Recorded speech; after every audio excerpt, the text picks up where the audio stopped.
the best of change management strategies as you head into 2024. That's the main topic we're going to cover here in episode number 151 of Transformation Ground Control. This is Transformation Ground Control, your source for all things business, technology, strategy, and change. If you're growing your business, leading change within your organization, or undertaking any sort of operational or technology change initiative, this podcast is for you. This show covers what you need to know about digital transformation, organizational change, operational improvement, and business growth. 5, 4, 3, 2, 1. And now, here's your host, Eric Kimberling.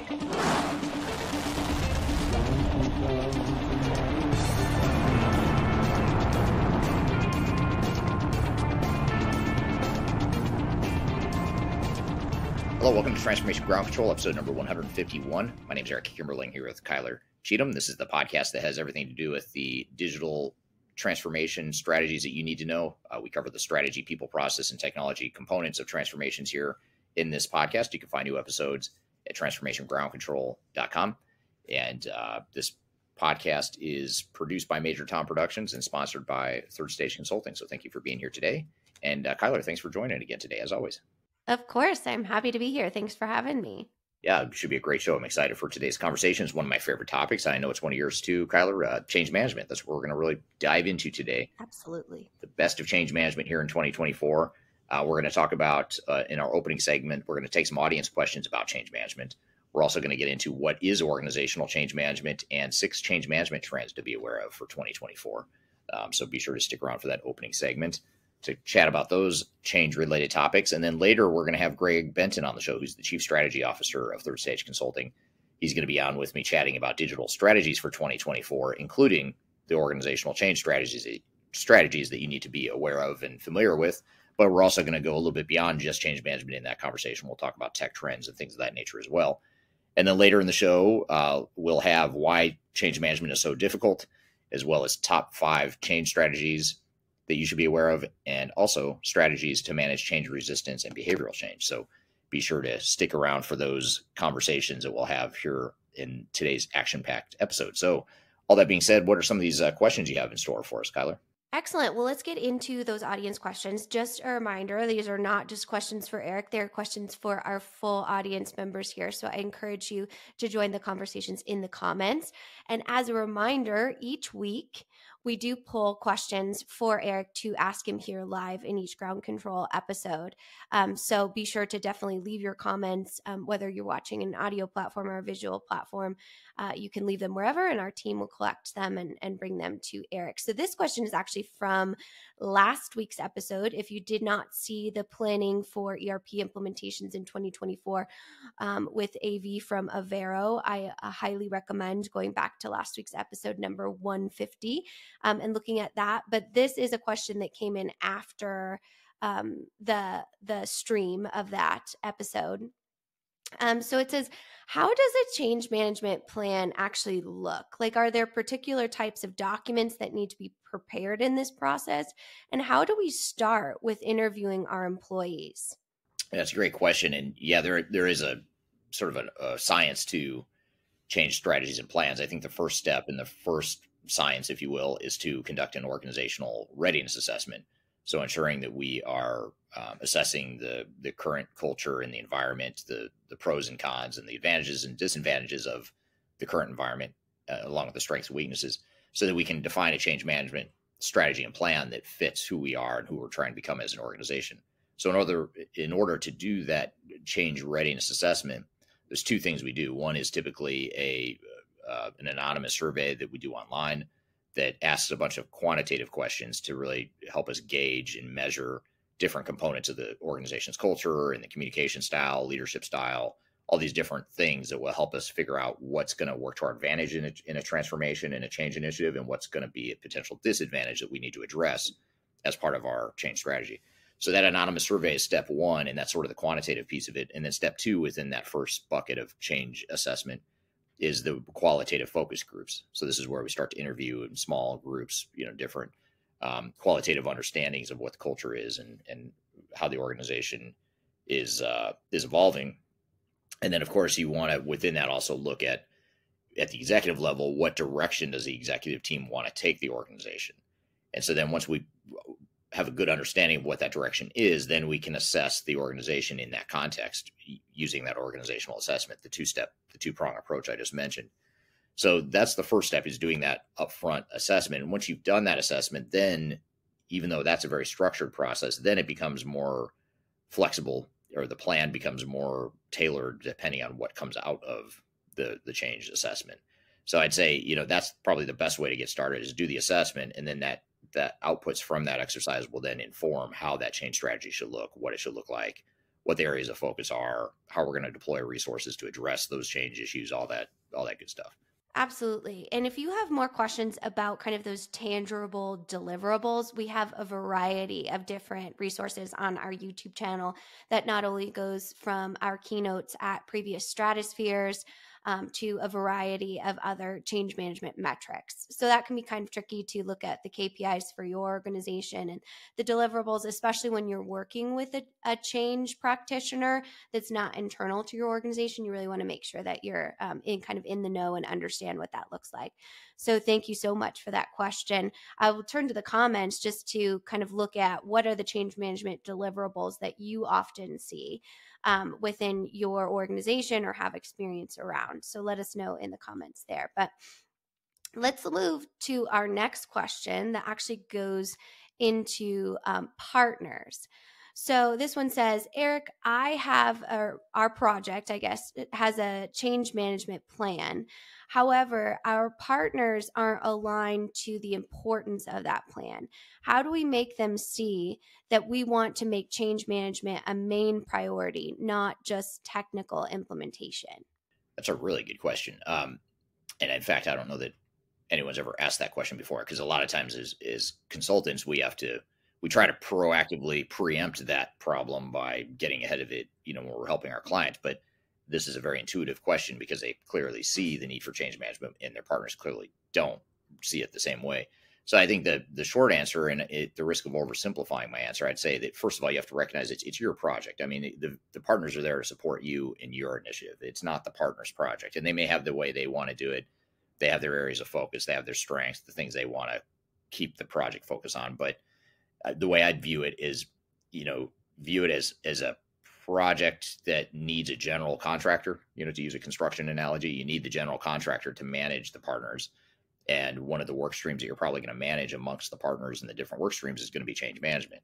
And so it's your job, it's incumbent on you as an organization to say, okay, partner A, you're going to do this technical stuff. And yes, you view change management one way, but here's how we're going to do change management on this project. And we're not going to ask you to do it, partner. We're going to have, potentially another work stream, another third party, internal resources, whatever it is that's going to manage that. And here's what our overall program plan looks like. And your technical work stream looks like this. But there's other parallel work streams that are happening alongside that, and that constitutes the overall program. So I think it's part one of this answer is to say that you should be focused on ensuring that you have ownership of the project, and you treat it as your project, not the partner's project. And then also treat it as sort of a general contractor model, where you need to have that internal PMO that can manage the various work streams, including change management and including your partners. So that's probably the best way to tie it all together. Absolutely. A very intuitive question, and also turning to the audience of how do you make sure that you hold change management as a priority within your overall implementation. So that's definitely something that's so important. Hopefully you have a vendor that can understand that from a cultural match, to understand that that's something that's really important to you in your organization. So great question and great answer. Thank you, Eric.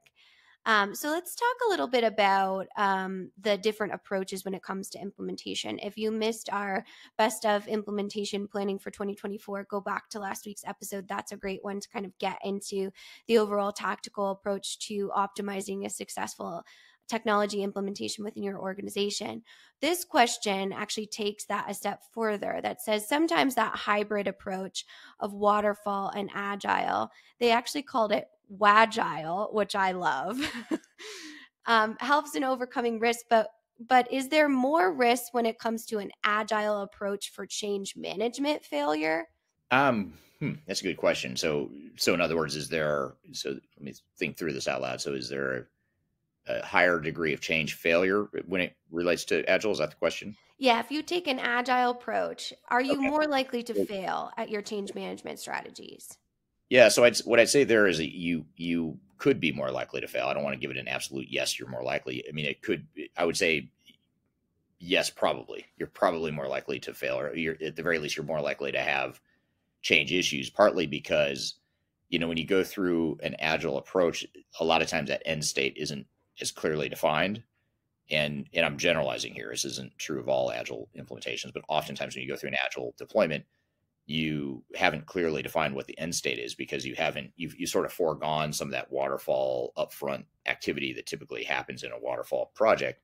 And so now you end up in an agile environment where you're deploying technology faster and you're moving faster. That's the good news. You're delivering value faster, presumably, but it's also now a moving target from a change perspective. It's harder to pinpoint how is this technology impacting people and how are they going to react to it and how can we get ahead of it.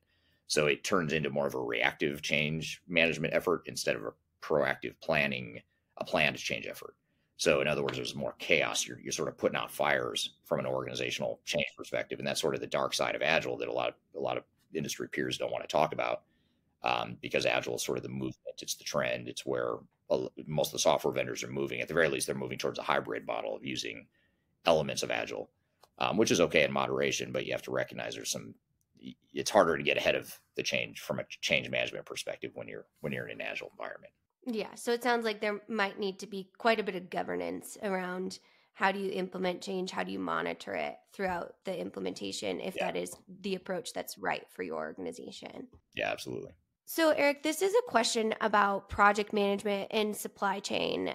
So if you are going through your PM certifications, is it important to have a change management certification for a project manager to be successful in a digital transformation? I think it can't hurt. I mean, if you're a project manager and you can add the soft skill in a certification based on change management, then I think that can help augment the hard skills of PMP certification or whatever PMO or project management certification you might have. So yeah, I think it's a good idea. And same for change managers, by the way. If you're a change manager and you can get some project management training and some harder skills, then that way I think it's a good combination. And I think it prevents that problem that a lot of team members have and individuals have where they sort of build biases and blind spots based on, if they're just change managers and they don't understand project management or vice versa. That can be a blind spot for team members. So having both, I think, is a really powerful combination. Okay, excellent. Well, maybe in the comments too, if you are a project manager or you have project management experience and you have a change management certificate, we can share kind of what that looks like as far as helping your overall skill set and being a project manager. Is that something that could definitely broaden and diversify your portfolio. So with that, if you do have additional questions, I encourage you to pop them in the comments here, and we will move on to some exciting hot topics around change management, Eric, that we'll share here in just a few.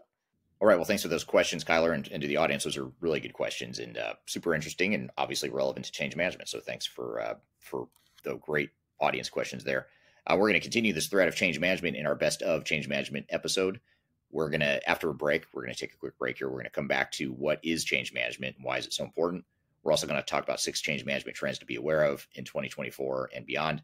And then later in the show, stick around. We'll have Greg Benton on the show, who is going to be on with me to chat about digital strategies for 2024 and what you should be aware of and planning for in the new year, including change strategies, but not limited to change strategies.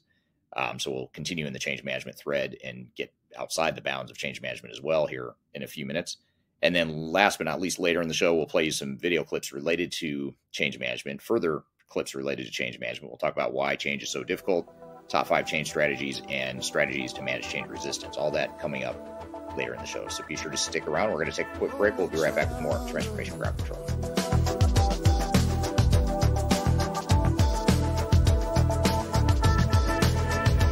If you are aiming for transformation success, turn to Third Stage Consulting Group. Third Stage's independent and technology-agnostic consulting team helps clients define their digital strategies, define their roadmaps, and manage their transformations. With offices in the US, Europe, and Australia, our team helps the world's most forward-thinking organizations through their transformation pitfalls and risks. If you are embarking on a digital transformation or business change initiative, Contact Third Stage Consulting to see how we can help you reach the third stage of transformation success. Learn more about us and download independent reports, videos, and other best practices at thirdstage-consulting.com. But we're never gonna survive unless we get a little crazy. Hello, welcome back to Transformation Ground Control, episode number 151. This is the Best of Change Management episode for 2023 and 2024. My name is Eric Kimberling here with Cheatham. You can find new episodes of this show every Wednesday at transformationgroundcontrol.com. You can also view past episodes of this show at transformationgroundcontrol.com as well, so be sure to check that out. So we've got some hot topics here, Kyler. What is change management? 6 change management trends. What do you have in store for us? Yeah, absolutely. So I want to talk a little bit about change management in 2023 and share one statistic that is from a McKinsey research survey. And it says actually that around 20% of transformation's value is lost after a technical implementation. And that's because their change management programs fail. And the main failure cause there is employee resistance. So this research talks about the importance of explaining the change and communicating the change around technology to employees. And we obviously know that's important, but the number one recommendation of some of this research is actually to put all employees through a digital literacy program as a couple weeks boot camp, so that you would actually shift through each department layer of your organization to have a whole digital literacy program to ensure that your transformation or organization is ready for a transformation. So that's actually touching every employee in the organization. So I thought I had to bring that approach to you and get your feedback on if that would be something that you would recommend as well. Yeah, I mean, if time and resource permitting, I think it helps to touch every person within an organization from a change perspective, simply because if getting them involved and asking them questions, that alone, regardless of what they say or how they get involved, it has a big impact, because now you've got more buy-in, you've got more involvement, you've got more engagement. It set the tone that this isn't just an IT project or an executive level project. This is something we all have to be a part of and contribute to. So I think if you can, it's easier said than done, but if you can touch every part of the organization, that's ideal. The downside, of course, is that takes more time. It takes more resources. It could slow down the project in the short term, although it could speed it up later, because now you've got more engagement, more involvement. So I think if you've got the patience and the fortitude to do it, and you've got the resources to do it, that's ideal. If not, then, a lot of organizations don't do that, and they end up doing some sort of hybrid approach, or they end up trying to touch as many people or as many stakeholders as they can within the organization without, necessarily touching each and every team member. And that's kind of the pre-work, best case scenario. And when we look at that statistic around McKinsey and saying that 20% of that value is lost post-technical implementation, how do you ensure that that doesn't happen in your digital transformation going into 2024, knowing that is real data and real research? Well, I think the first is recognize that there is data, and we've seen plenty of studies over the years that validate that same point. Whether or not it's the same percentage or not maybe isn't necessarily true, but what is true is that the data has shown over decades that companies lose business value post-implementation. In fact, data also shows that companies don't ever fully realize the potential business value post-implementation. So I think the key is to recognize that you're not going to get the business value, and you're not going to maintain the business value you expect just because you put in new technology. So you're going to have to do some stuff post-implementation to optimize that. And so rather than declaring victory or declaring success and declaring a finish to the project at go live, for a lot of organizations, that's just the start. And a lot of people don't want to hear that, because by the time you go live with new technology, you've got change fatigue, the organization's tired, you're ready to go back to your day jobs, your real jobs. The last thing you want to think about is continuing a project that you just spent years getting to a go live date. But you have to think about that way. You have to think of it as a continuous journey to where you're live with new technology. Now we can optimize and figure out why are we not getting the full business value, and how do we ensure we maintain that business value. And if you think about it, the effort and the cost associated with that is a lot less than the effort and cost it takes to get to the go live in the first place. So you spend that incrementally, that relatively small incremental additional effort to ensure that you get the business value, and you maintain the business value that you expect to get out of the technology. Absolutely, 100%. That makes a lot of sense. And it's really kind of our mission here to achieve that third stage, right? That third stage of the digital transformation, that is that full value recognition and optimization. So it's definitely something that's on the forefront of our mission here at third stage. And again, turning to the audience, if there are case studies or any sort of feedback you have around achieving kind of that post-implementation optimization, definitely share those in the comments and we'll pull those as well. But let's look at the 6 change management trends that we must look at in 2024. So there's a few of these. I'm going to read the list and then we can dive into any that stand out to you, or I have a few questions for you, Eric, as well. So the number one trend is a greater focus on employee engagement and empowerment. Number 2 is the use of digital platforms and technology to support change. Number 3 is more emphasis on agile and iterative approaches. Number 4 is managers and team leaders leading change, not executives.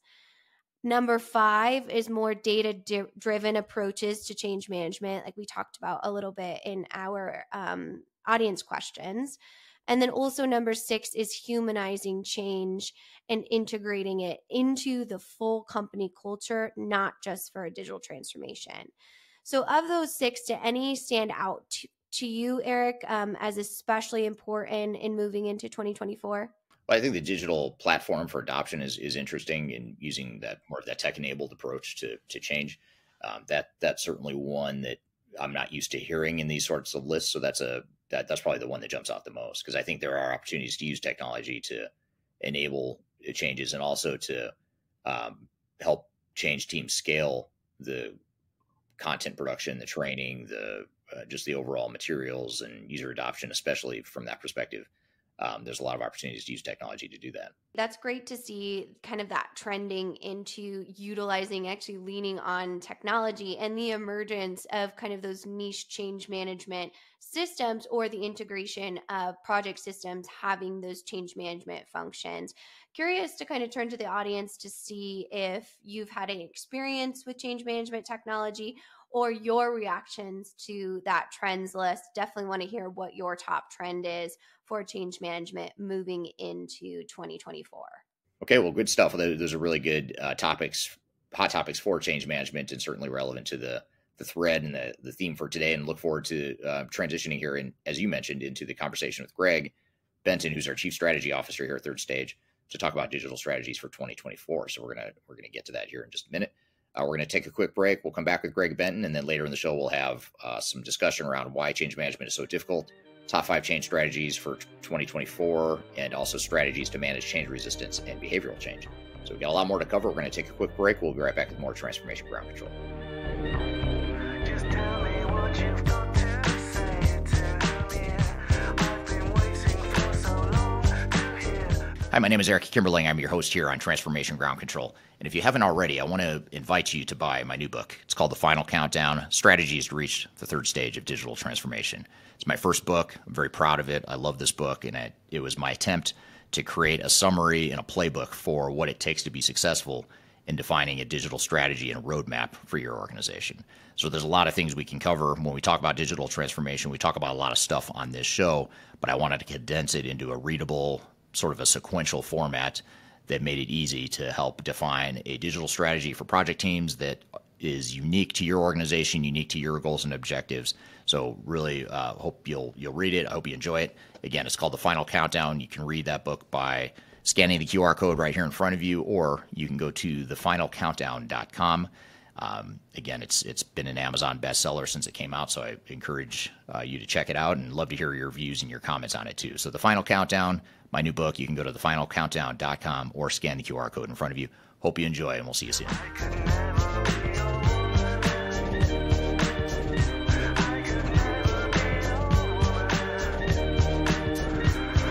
Hello, welcome back to Transformation Ground Control, episode number 151. My name is Eric Kimberling here with Cheatham. You can find new episodes of this show every Wednesday at transformationgroundcontrol.com, and you can also find past episodes of this show at transformationgroundcontrol.com as well. I'm excited for our next guest, Greg Benton, who's our Chief Strategy Officer at Third Stage Consulting. He's going to be on the show here chatting with me about digital strategies for 2024, some of the emerging trends and predictions for the coming year, but also more importantly, how do we navigate those emerging trends and predictions, and how do we define a strategy and roadmap and a plan that fits our needs and our goals and objectives as an organization. So really excited to have this conversation and get the audience involved as well. So Greg, all that being said, welcome to the show. Pleasure to be here, Eric. I'm excited to talk with everybody about what's coming for 2024. Absolutely. Glad to have you. You're the perfect guy to chat about this. You're the Chief Strategy Officer here at Third Stage Consulting. But tell us a little bit about your background. Well, for the last 25 years, Eric, as you well know, I've been working with clients, with software vendors, with systems integrators to implement and manage the digital transformation and strategies that enterprise leaders have put in place to really move their organizations forward in a way that is the taking advantage of the newer technologies, replacing older enterprise systems, and really looking at the digital transformation as a holistic picture, right?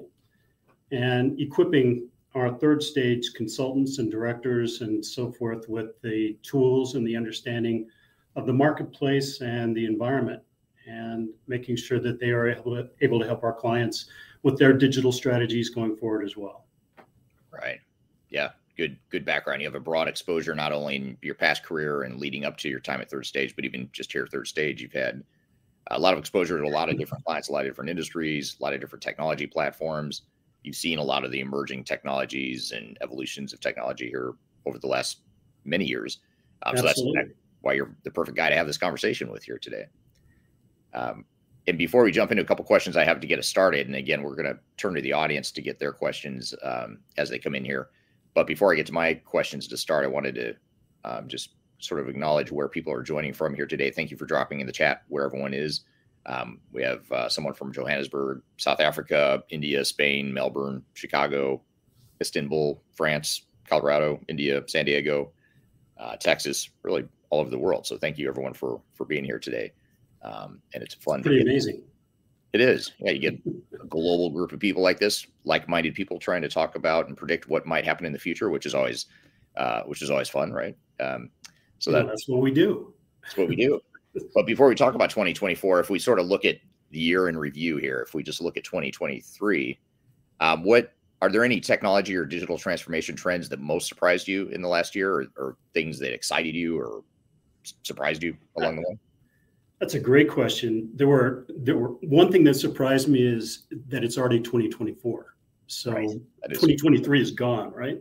Right. But no, the two things that really surprised me and shocked me, frankly, one was the adoption of AI and machine learning within enterprise systems, right? So everyone's talking about how processes need to be improved, processes need to be mapped to new systems that are being implemented as digital transformation.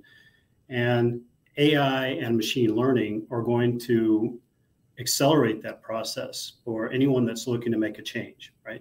So we can get into that a little bit later, but the other thing that really amazes me is the continuing evolution from ERP, enterprise resource planning, to the holistic picture of digital enterprise operations, right? So instead of implementing a single ERP platform or system, enterprise that is forward-looking is really saying, what am I going to be doing for the next 10 years? What am I going to be doing for the next 20 years?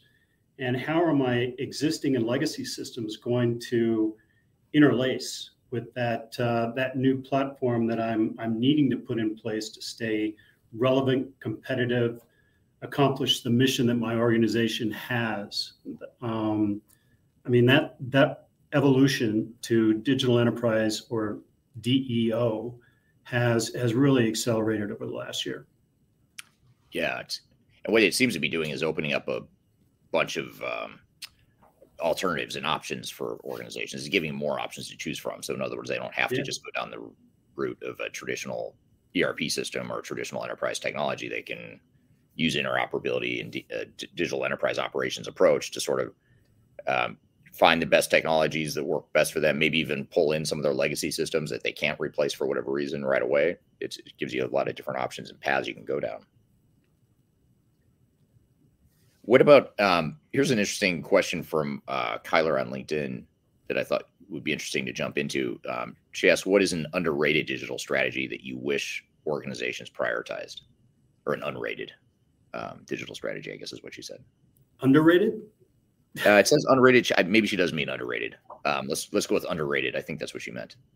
I think from an underrated standpoint, the preparation of the organization before you even get into a selection process and determining where you're going to go. So taking a healthy phase zero approach to understanding what the organization needs to do, planning clear objectives for what the end state needs to look like, and building the business case around moving the entire organization forward, rather than having, disparate departments within the organization wanting to go one direction and another direction. You really have to establish that executive alignment up front, as many of our clients have figured out and do really well, right? And those that don't tend to flounder. They tend to take an inordinate amount of time and expense to decide on a single software system as a technology,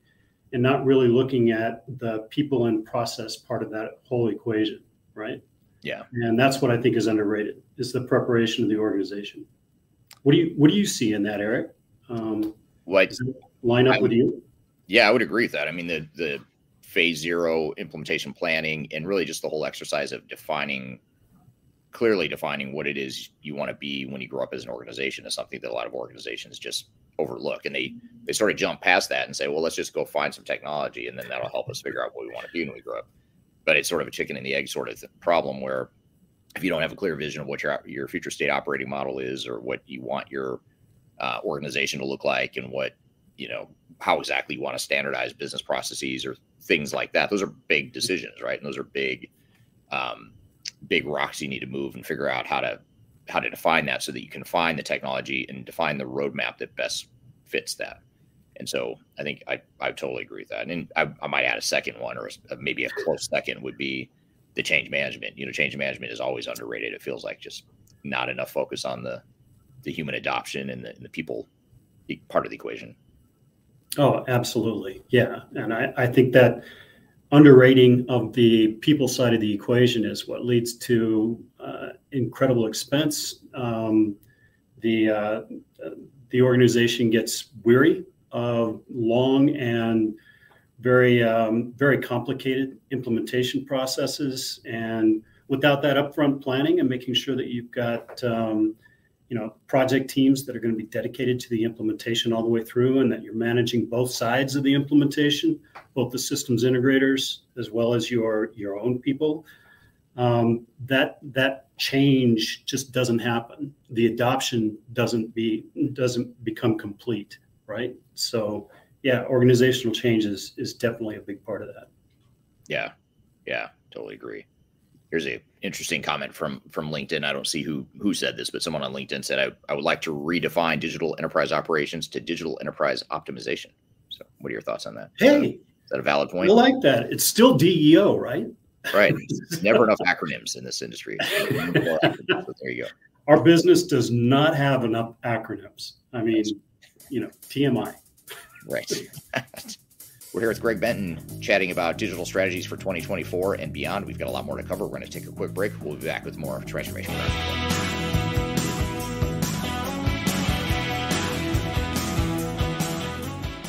Interested in working for a company that truly values your unique skills and experience? Here at Third Stage, we don't hire based on resumes alone. We look at the full candidate, experience, and willingness to provide excellent service for our clients. Within a technology, independent, and agnostic consulting firm, you have the opportunity to learn across industries with a diverse group of clients. Our consultants also have the opportunity to diversify their portfolio and learn across technology systems. If you're interested in joining a high-growth entrepreneurial organization, please reach out to us at work@thirdstage-consulting.com.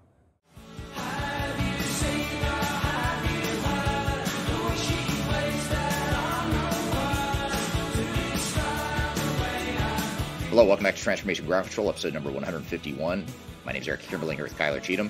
You can find new episodes of the show every Wednesday at transformationgroundcontrol.com, so be sure to check out current and past episodes at transformationgroundcontrol.com.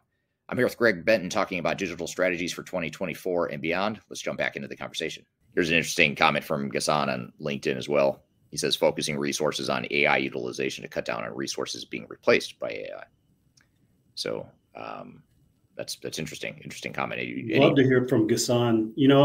Ghassan, one of the things that I think you would agree with, or at least comment on, is the fact that AI is going to change the way that we implement software. So if you think about testing processes for, SIT, user acceptance testing, all of that, it's running scripts. And in the past, it's been consultants sitting side by side with the end users, just going through script after script after script, making sure that the information that's been placed now in your new environment matches up with what you had in your legacy system. A lot of that can be accomplished by AI at this point.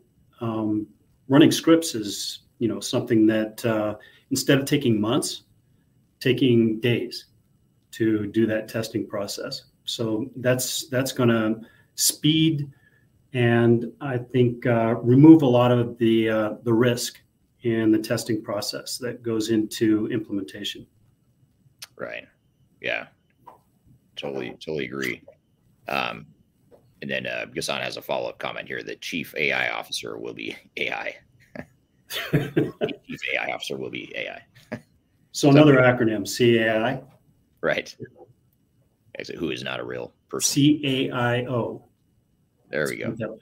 It's really complicated now.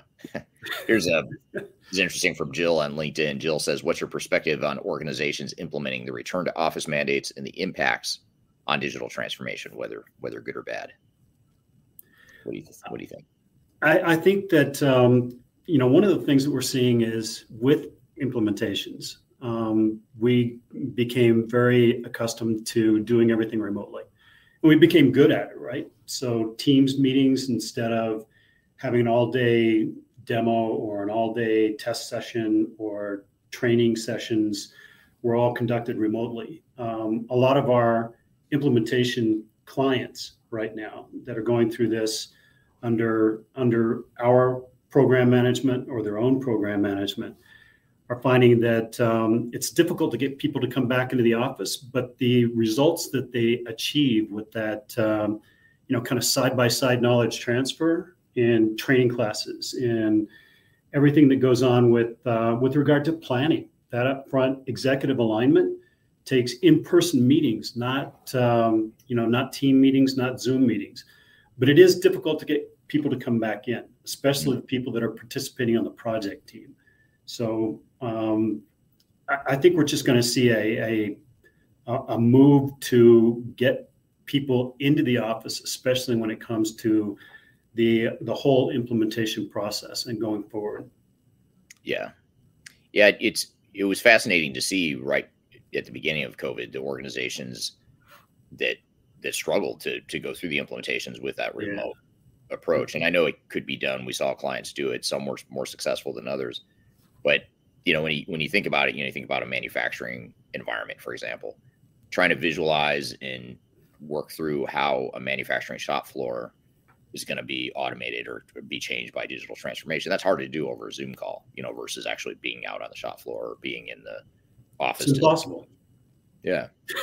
Yeah. It is. And a lot of companies, I think they underrated or underestimated the difficulty that was going to have. So I think, I think that's, the hybrid environment seems to be where a lot of organizations are settling. So I'd be curious to see how that affects transformations as well. Well, it is helping that in some cases, if we have a subject matter expert that needs to come in from somewhere else, they can join via Zoom, Teams, or any other media and be effective. But you just don't have that collaboration. You don't have the sidebar conversations. You don't have, people pulling together as a real team.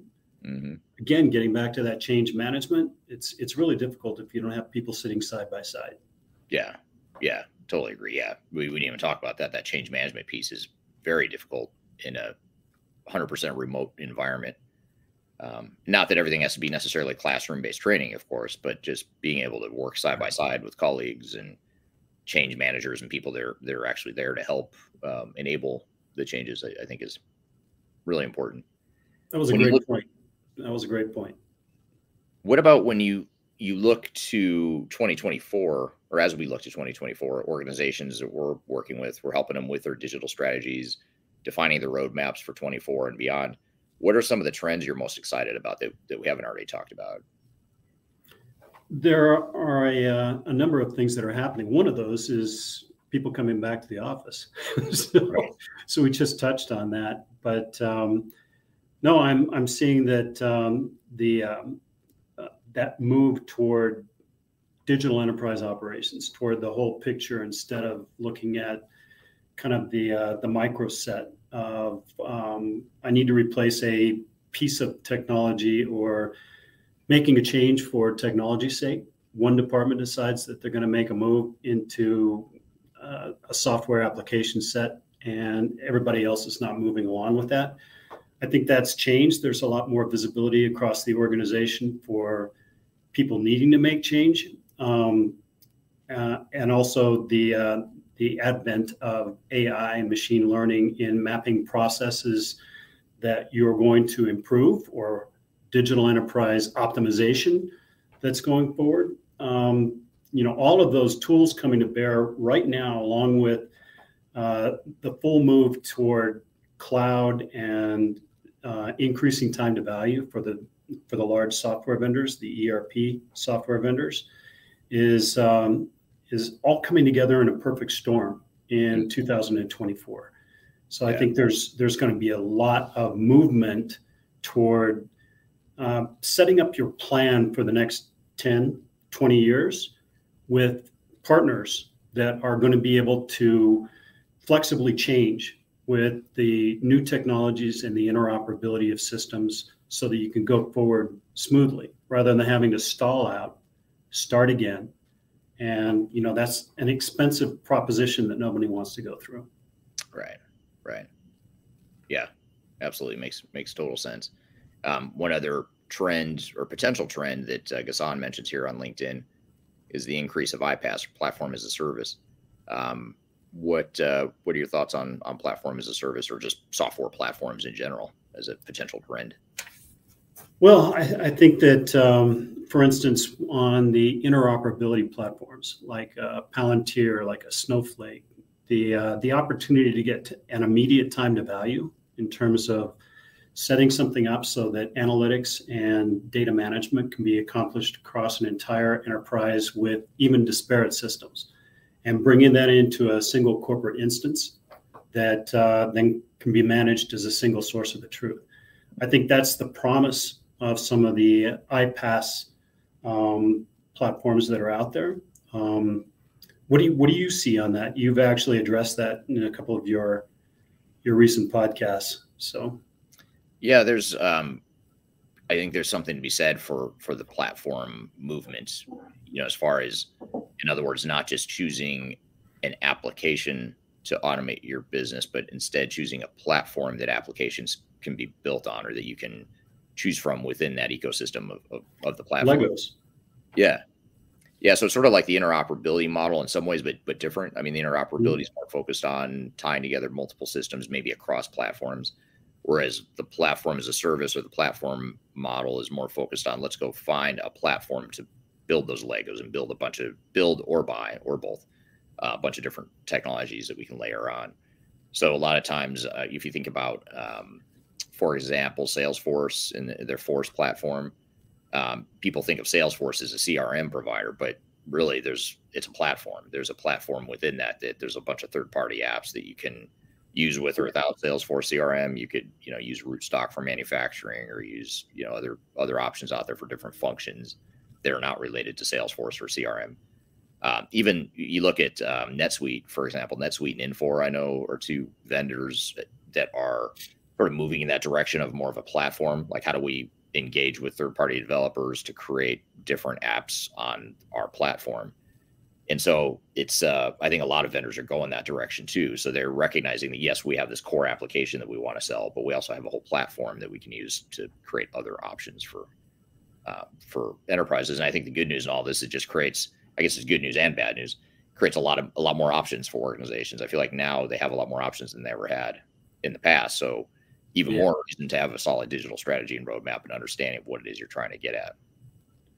Well, and to your point, where it used to be discrete application sets or even ERP systems that you would implement, now you have the ability to really bring together a number of different application sets, the legacy systems, everything on a single platform. That's really powerful. I see that as a great change. Yeah. We're here with Greg Benton chatting about digital strategies for 2024 and beyond. We've got a lot more to cover. We're going to take a quick break. We'll be back with more Transformation Ground Control.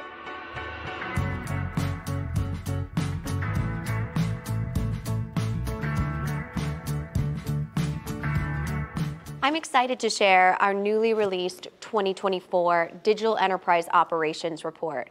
This free download is available on the Third Stage website at thirdstage-consulting.com. This report is truly packed full of technology-independent and agnostic insights for your project to ensure that you're strategically optimized for success. Download your copy today with the QR code in front of me or visit our website for more details.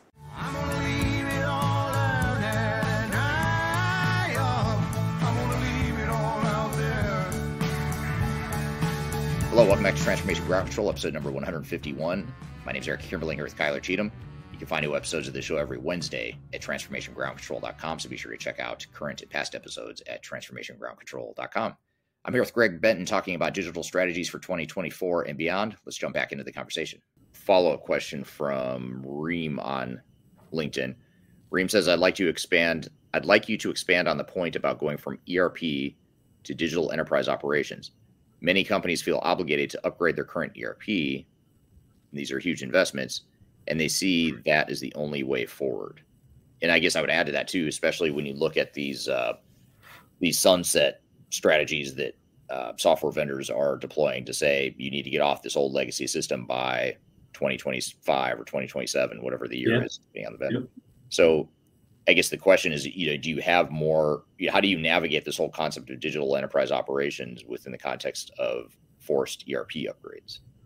Well, I think that's a good question. And the upgrade of many of the enterprise applications out there, I could mention a few, but virtually every enterprise system that's moved to a cloud platform in the last 5 to 10 years has legacy systems that are on-premise, that are single tenant hosted cloud applications.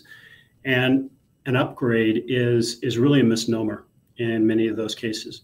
It's not an upgrade. It's a completely different set of applications that you're moving to.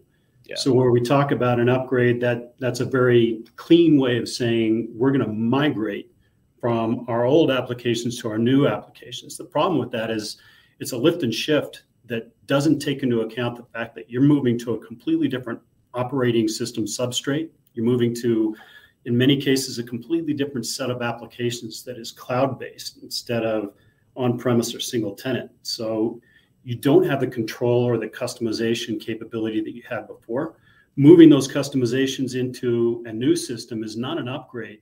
It's a complete re-implementation of systems. So,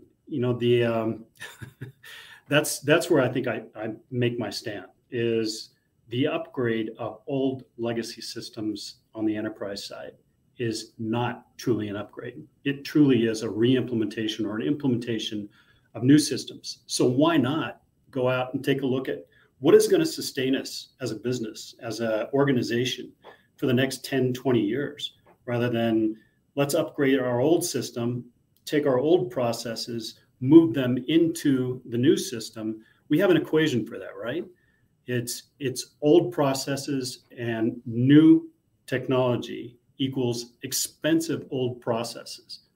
So you really want to take advantage of this time to understand what your options are from an enterprise standpoint, and then fold that into the entire digital enterprise operations journey or optimization journey as you go forward. What do you see in that, Eric? I mean, that's something that you talk about often. Yeah, yeah. I totally agree with everything you just said. I would also add though that not only is it a re-implementation of software when, let's just say, you're going from SAP ECC to S4HANA, that is a re-implementation of new It's a software. great example. Now you have some what's it called? Not economies of scale, but some efficiencies and knowledge of the SAP platform. You know, going from ECC to S4HANA is maybe not as difficult as going from ECC to Oracle Cloud. You know, because those are just two totally different. Even though ECC and S4HANA are two different systems, at least it's the same vendor. They have that same SAP look and feel, and organizations tend to have knowledge bases that can work to their advantage if they're sticking with their current vendor. But what you find, in addition to it being a whole re-implementation of new software that isn't a lift and shift, is also the fact that now you're getting a different system with different capabilities and different strengths and weaknesses than what you had before with, say, ECC. So S4HANA brings new stuff to the table that you might not have had with ECC, but there's also some stuff that ECC has that S4HANA does not. And we see that a lot with clients where they just assume that, well, it's got to be ECC plus all the new stuff from S4HANA that we're really getting. That's not the case. So the reason I bring this up is because it's not even just a matter of necessarily choosing a new system. You could decide, let's go look at Oracle and Microsoft Dynamics while we're at it, because this is a total re-implementation. That I totally agree with you. That is something it would behoove organizations to do. But even if you do decide to stick with the same vendor and just go down their cloud upgrade path, you want to find the gaps and the holes in that so that you can figure out how are we going to address those. And it might be that we need third-party apps or some sort of customization or whatever. There's some other option that we might need to address those gaps. And that's where a lot of companies get in trouble. They don't do that. Then they try to guess as to how long it's going to take, how much money it's going to cost, but they don't have the right inputs or the right understanding of what they're really getting into. That's exactly why that upfront strategy and planning, phase zero, is really critically important. You establish the total cost of ownership of moving from one system to a new system, or staying with the system that you have, but upgrading to, for instance, the cloud version. I mean, going from Lawson to Infor Cloud Suite is one of those examples, right? But there is a great advantage in some cases in staying with the incumbent, because just exactly as you pointed out, some of the processes, don't have this complete overhaul. Also, you've been with a partner for years that has been working with you on your enterprise business processes, and sticking with that same partner may be a very good move for the organization. Right. So you shouldn't just throw the baby out with the bathwater, so to speak, and make a change. Yeah, totally agree. That's a great question though, Reem. Thank you for that question on LinkedIn. A lot of good questions here. Bear with me as I try to sift through. Sure. There was a question, one question that came in earlier that I want to come back to, that sort of building on this whole thread we're talking about, and I'd be curious to get your thoughts on this. This is from Kyler on LinkedIn. She says, Eric, you mentioned in your 2023 trends that we would see the death of the big ERP vendors. Is that still a main prediction continuing into 2024? And first of all, I'll add a caveat that when I say things like big ERP vendors are dead, that's an attention grabber, but I don't really think they're dying. I don't think they're dead. I think they are slowly dying. And I think over time, there's some chinks in the armor of their market share and of their position and their stature in the industry and their relevance in the industry because of all the things we're talking about. You've got all these other trends that are not working against big ERP vendors, but they're alternatives to the big ERP vendors, and they're giving customers more options and different paths they can go down. They don't have to just upgrade to S4HANA because SAP tells them they should. I guess my point in that prediction that I originally made is that the big software vendors like SAP, Oracle, Microsoft, they're violating the trust of their customers. And I think long-term that's going to hurt them because they're forcing these premature migrations to the cloud because it's in their best interest, it's in the vendor's best interest, but not necessarily the customers. So I think it's creating a lot of chaos and confusion and panic in the industry that will probably come back to haunt them. And to your point, Greg, it's causing organizations to say, well, if this is a total re-implementation going from ECC to S4HANA or going from Microsoft Dynamics AX to D365 or whatever, we might as well just go out and look at some other vendors. So I think that's what I mean when I say the death of big ERP. I think over time, if they continue to operate this way and the market forces and the options continue to proliferate in the marketplace, I think eventually you may not see these three big vendors as the dominant players. All we have to do is look back at Bond. Bond used to be the number one ERP vendor in the marketplace. It wasn't that long ago. And where's Bond now? It's buried somewhere within Infor right now. And they're trying to figure out ways to get people off Bond into other Infor products. So I should be curious to get your thoughts though on that. What do you think about the big ERP vendors and what all these trends we're talking about? What does it mean for the big ERP vendors in your opinion? Well, I've had an opportunity over the last year and a half to see the roadmaps for a lot of the large ERP vendors. And I would respectfully disagree with you a little bit in terms of the death of the ERP vendors. I think the ERP vendors are pivoting and incorporating new technologies and things like Marketplace, where people that are using their enterprise systems can go out and pick up new functionality, new technology, and basically plug and play into their existing systems. Those things are changes that are rapidly keeping the large enterprise systems relevant. What I am seeing is a death of the. This is going to be controversial. So, death of the GSIs. So the global SIs that actually implement and influence the sale of different software systems into organizations, I think have not been trustworthy in that idea that they would go in and independently choose the best solution for a client, for their business, for their operations. They actually try to steer things in a direction that's going to point toward their own implementation practice that is aligned with a single ERP vendor. And so that's what I think is going to be dying. I think that the large enterprise systems, the ERP systems, are understanding that has been going on for a long time, and they're taking things into their own hands. That's the direction I think that's going. So I guess what we can both agree on is that there's going to be disruption to the industry. It's just a matter of the incumbents in the industry are going to be disrupted. It's just a matter of how significant and which ones are going to be the most impacted, whether it's the GSIs or the vendors or some combination of both.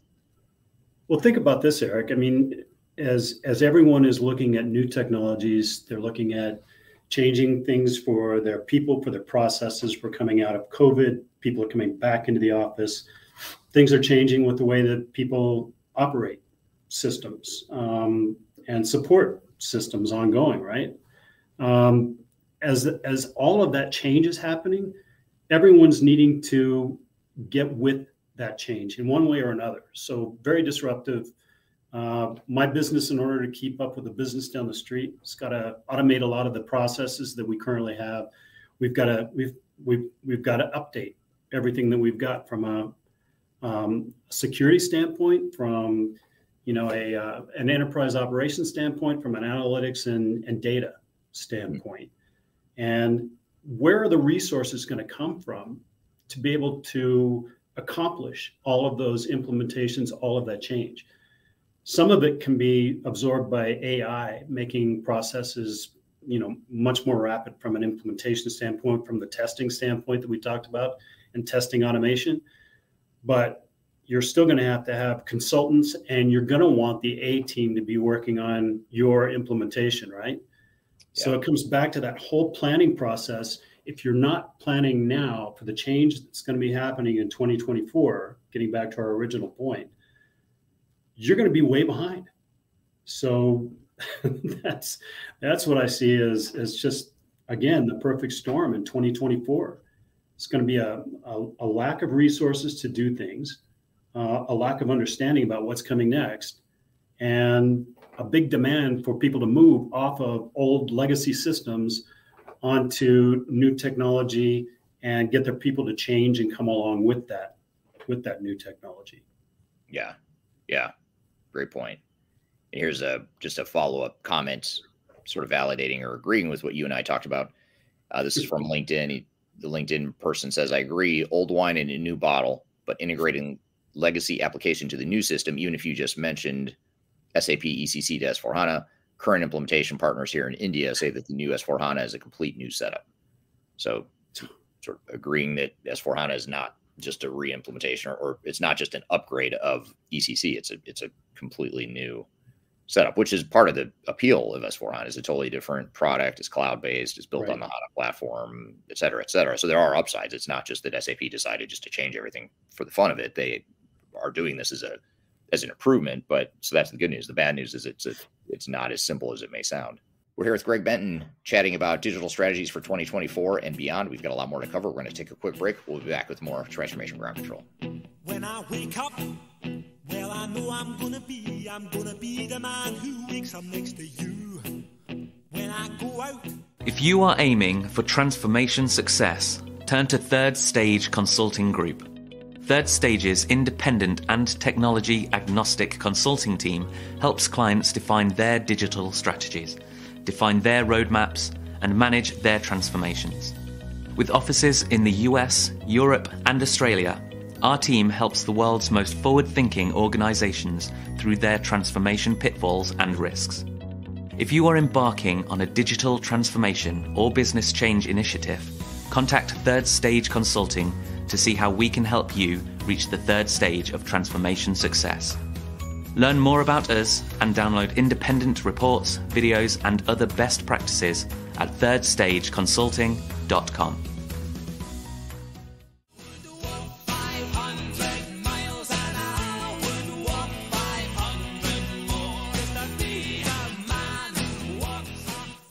Hello, welcome back to Transformation Ground Control, episode number 151. My name is Eric Kimberling here with Kyler Cheatham. You can find new episodes of the show every Wednesday at transformationgroundcontrol.com, so be sure to check out current and past episodes at transformationgroundcontrol.com. I'm here with Greg Benton talking about digital strategies for 2024 and beyond. Let's jump back into the conversation. Here's a really good question I'd be curious to get your thoughts on. This is from Jill on LinkedIn.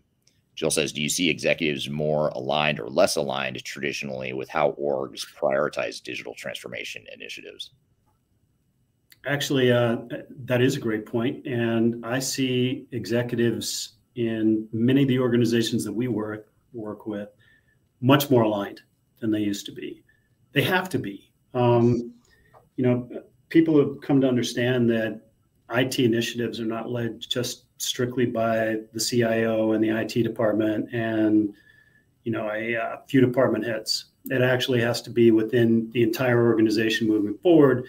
And organizations really now get into fiscal planning that says, all right, if we're going to do something, we have to justify it. So as you, Eric, say in your book, in everything that you talk about, beginning with the end in mind is what organizations are doing now from a planning standpoint. So they're getting into that phase zero approach to getting the organization moving in the same direction, understanding what the business case is for implementing it. Nobody's going to implement a new system unless it's justified with the return on investment that is planned in the end state. And so I'm seeing organizations align around that theme, right? What can we do that's best for our people? What can we do that's best for our organization moving forward, either in our mission to take care of patients, to educate students, prepare them for life, or manufacture a product that is going to eclipse other manufacturers of the same product. So that's really just come about in the last 5 years or so. Before, it used to just be an IT or an internal project to move to a new technology just for technology's sake. So I think that's changed quite a bit. Yeah, totally agree. And it's good to see that. I think, first of all, coming back to the question itself, I think the key word here is aligned.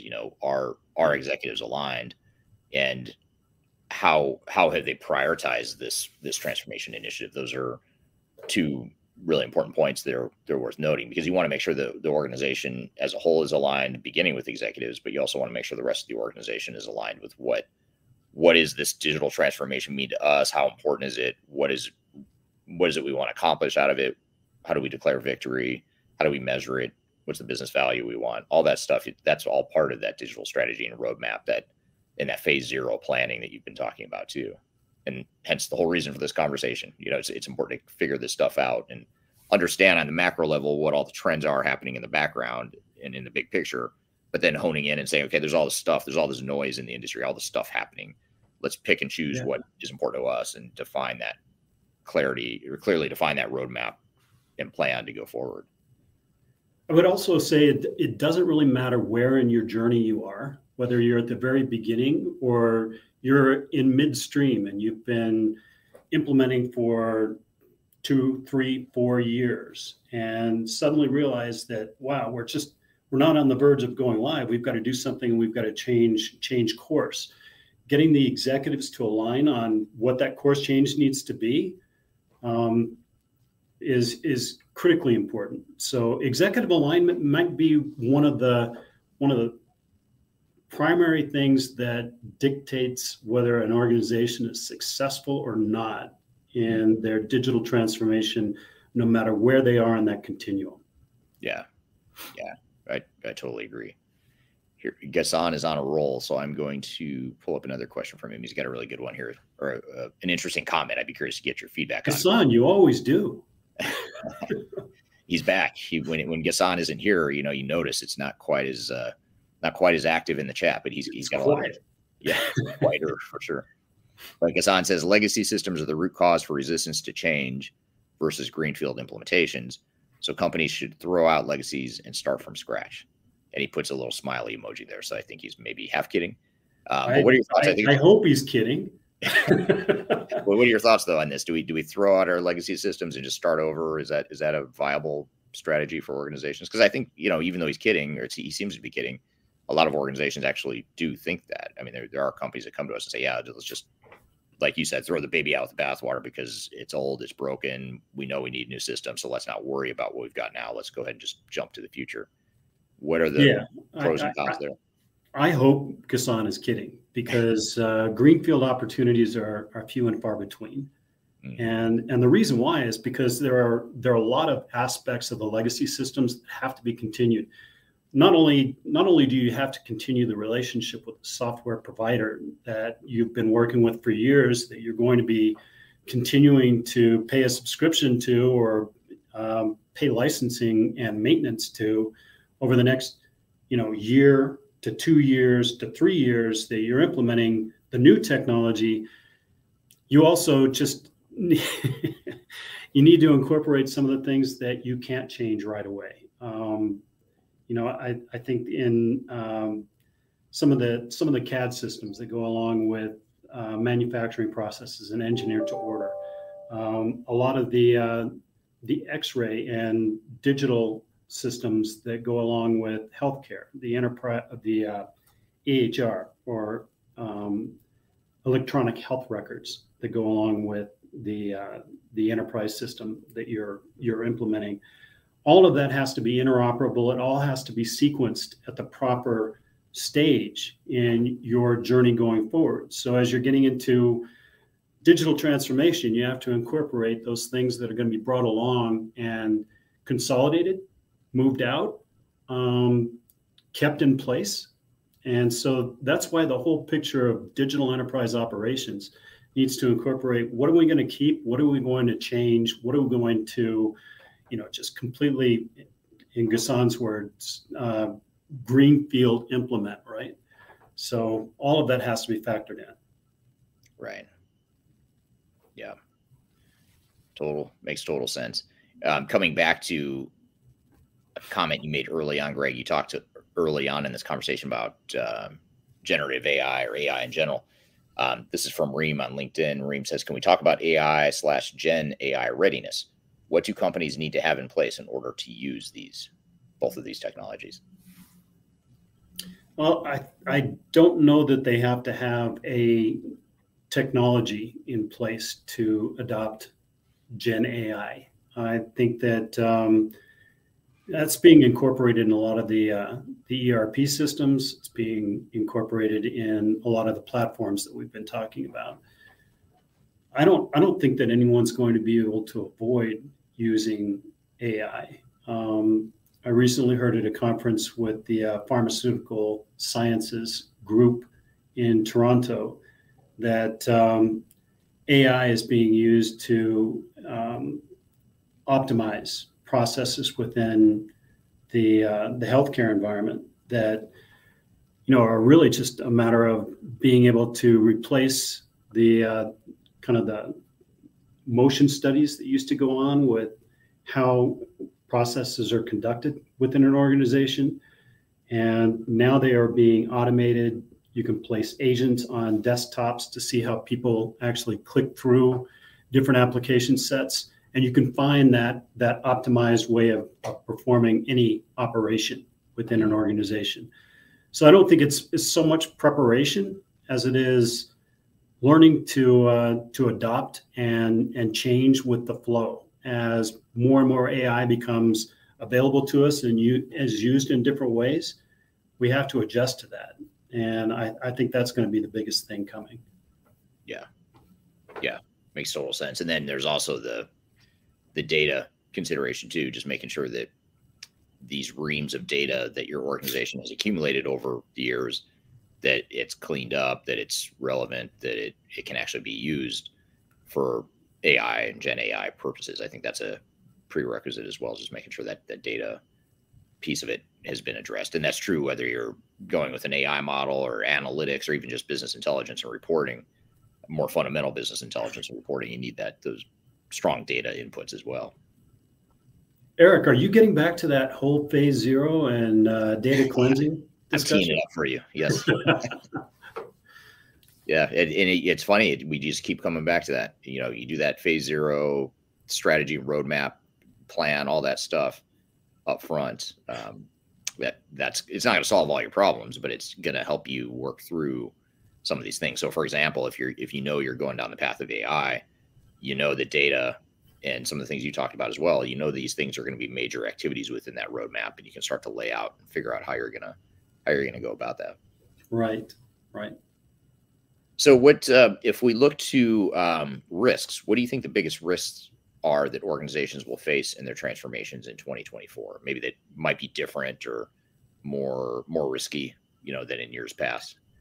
I think that one of the risks is embarking on the journey that we've been talking about for digital transformation and not doing your homework.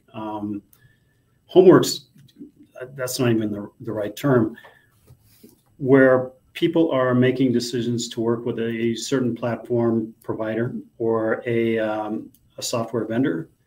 That is a partnership that's going to last over the next 10, 20 years, right? You're not going to do this again. You're not going to implement an entire new software system or digital transformation in 2 years after you just embarked on it this year. So you have to make sure that you choose the right partners going forward. And that's what I think that people are not understanding the complete nature of that. So they've got to have it focused on their business and certainly that planning and phase zero piece again. But you also have to choose partners that are going to be with you in the entire journey, that are going to be able to adapt to the new technologies that are coming in that journey as well. And going with somebody like, we're implementing JD Edwards or Bond or something like that as an older system that is going to replace an older system or be an upgrade. Is that really going to be relevant in 5 or 10 years? Or are we going to have to implement something new? So I think that's the biggest threat in 2024 is not looking forward enough. Things are changing rapidly so that over the next 12 months, things will probably change. and change again in 2 years. But you've got to have partners that are going to be sustainable all the way through that entire journey. Yeah, absolutely. Yeah, and I think the key there is partners. You talked about the death of the big GSI model earlier, the big global system integrators. Yeah. Part of the problem there is, to your point that you made earlier, they're focused on one technology when in reality, most organizations need multiple technologies to automate or to enable their digital transformations. And so having multiple partners that can help you navigate that, and then also having that PMO, that program management on top of and integrating the entire program, the entire transformation. True. That's another key component too. What are your thoughts on the PMO side of it? I know that's something that you might be almost as passionate about PMO as you are phase zero implementation. Well, I am. Well, the known industry statistic that we put out there all of the time that everyone has agreed upon is 70 to 80% of implementations fail to meet objectives for an organization. And as you're bringing together multiple systems that you just described, so you may be implementing an ERP system like an Infor, an SAP, an Oracle, as well as Salesforce, as well as UKG from a workforce management perspective. All of those pieces coming together need to be coordinated, managed, and too often that management is left up to the software vendor. It's left up to the systems integrator, whereas, as I do call them, the wrench turners that do a great job of implementing that software system, right? But it's one software system. So bringing that all together under an umbrella and assigning the right governance within the organization as an extension of your internal team is vitally important to a successful roadmap for the entire digital transformation. So PMO is critical. Yeah. Now, in addition to PMO, you and I, and especially me, are excited about change management, the human side of change. So back to another comment from Ghassan. His comment here is, we need a bit of emotional intelligence as people are seeing automation taking over some of their jobs. Literally, change management will be changed to AI. But even if we set aside AI and just focus on technology in general, I think he has a really good point here about needing emotional intelligence as automation becomes more advanced, whether it's with AI or some other form of automation. It's a threat to people's jobs. It's a disruption. It's just becoming increasingly more difficult for humans to adapt to these changes because the technology has changed so fast. The technology can do so much, which is a net positive, but the negative, the thing that could undermine that net positive, is the fact that you've got these human reactions to it. So, how do you see change management fitting into this phase zero digital strategy roadmap planning, that whole bucket that we've been talking about? How do you see change management fitting into that? Well, as somebody put in a book, it starts with the end in mind. This is a shameless plug for the final countdown. Someone had to do it, so thank you for doing that. Take it.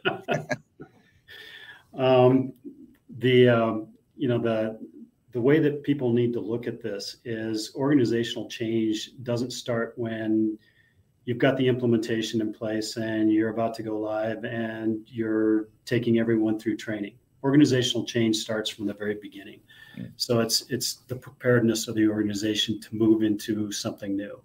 And yeah, there's a lot of fear around AI and what it's going to do, and I think that's largely attributed to the Terminator movies that we saw back in the 80s. Yeah.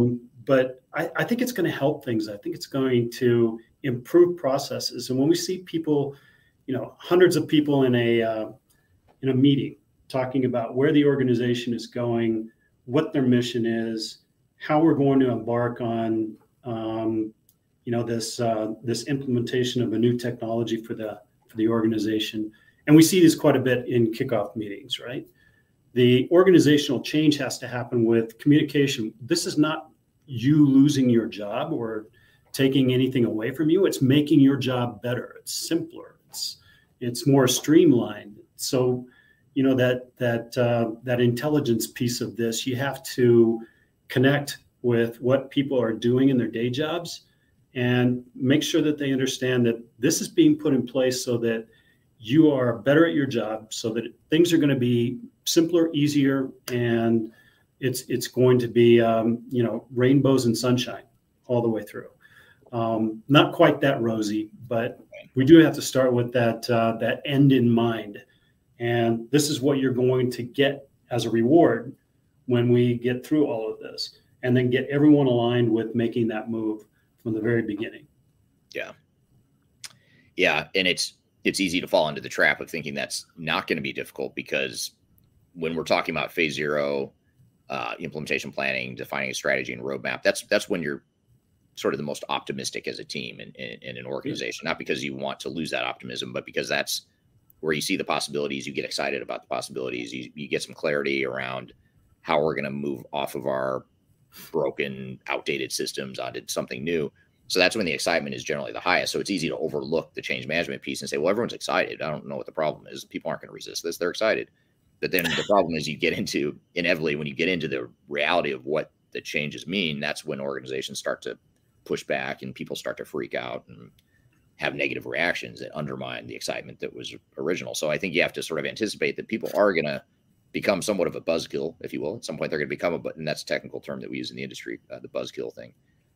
In case you didn't know, but it is something that undermines that excitement. So you've got to have a change strategy and plan that'll allow you to overcome that.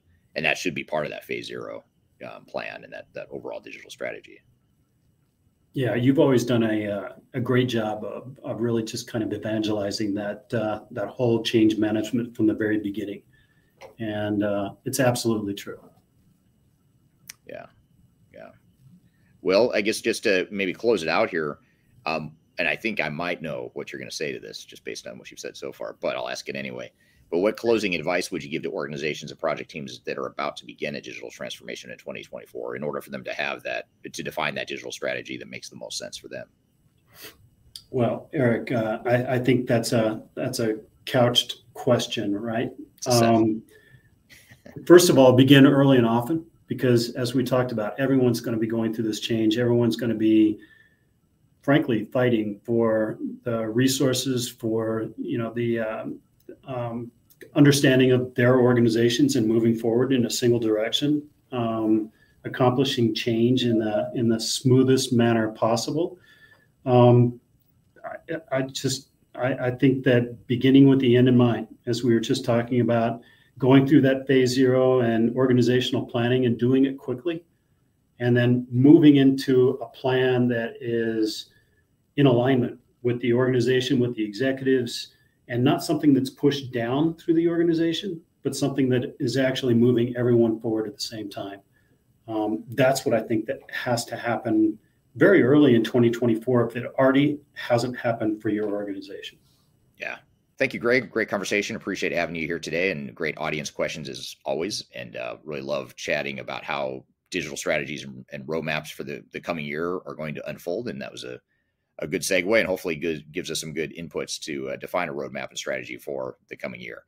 We've got a lot more to cover here in this Best of Change Management episode. We're going to keep going with the change management thread. As we just did, as we were talking about digital strategies for 2024, we talked a lot about change management within that thread, but we're going to shift gears a bit and really hone in and go a little bit deeper into change management here when we come back from a break. We're going to talk about why change management is so difficult, top 5 change strategies, and strategies to manage change resistance. So we got a lot more to cover. We're going to take a quick break. We'll be back with more on Transformation Ground Control.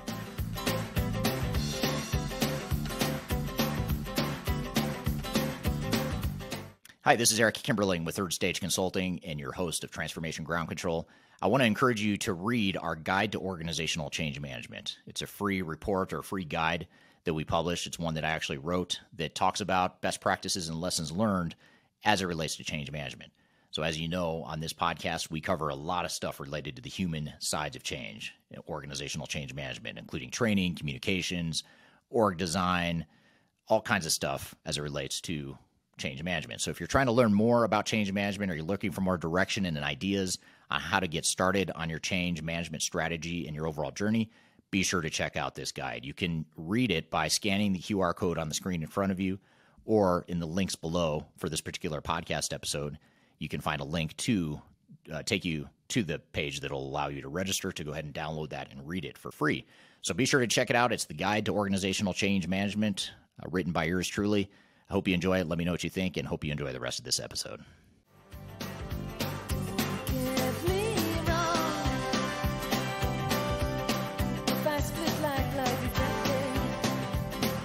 Hello, welcome back to Transformation Ground Control, episode number 151. My name is Kimberling, Earth Kyler Cheatham. You can find new episodes of the show every Wednesday at transformationgroundcontrol.com, so be sure to check that out. I'm excited to play you a few clips here. We've got a few things we're going to cover here in these last few minutes. We're going to talk about first why change management is so difficult, and we're going to come back and talk about more change strategies after this. But we thought it'd be good to set up and cue up the conversation by just backing up a little bit and just talking about why change is so difficult. And that sets up a conversation that we'll have here in a moment about what are some of the strategies we can deploy to overcome that difficulty in change management. So this clip that we're going to roll for you here is a clip that's about 20 minutes long. It features myself, Mehdi from Technology Evaluation Centers, and Marcus Harris from Taft Law, who's an attorney that deals with software failures. So pretty broad, diverse perspectives here on why change management is so difficult. So let's roll the clip, and we'll come back from that and dive into some strategies as well. When we're going through digital transformations, one of the biggest things we need to worry about is change management. We have to focus on the human component of change to really help them and enable and embrace those changes. So what I wanted to do today is jump into a conference that we're hosting. It's our annual Digital Stratosphere Conference. I'm going to jump into this conference and ask some of the industry experts that are there with me, some of the speakers and thought leaders and other attendees that have been through transformations. I want to ask them their views about change management and how difficult change is and what some of the reasons for difficulty are. So let's jump into this conference and talk to some of the experts to find out how difficult change is and why. Let's go.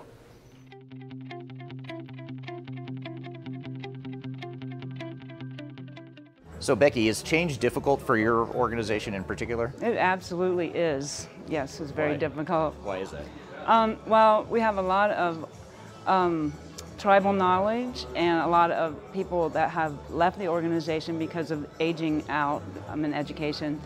People have stayed there a long time, which has not been recorded. So we have all these silos, and we have not captured it the way that we probably should have to be more successful with this digital transformation.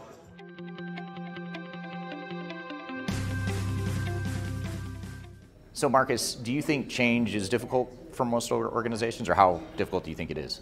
Yeah, I think it's one of the most difficult things that you're going to face in a digital transformation. The reasons for that are many, but essentially you're pulling out the backbone of the company's computing system and putting in something new, and there's so much uncertainty associated with that people naturally are resistant to change. And I think with the cases that I litigate, they all have a common theme, and that really is the failure to properly manage the change associated with the digital transformation, and it can have devastating results. Okay.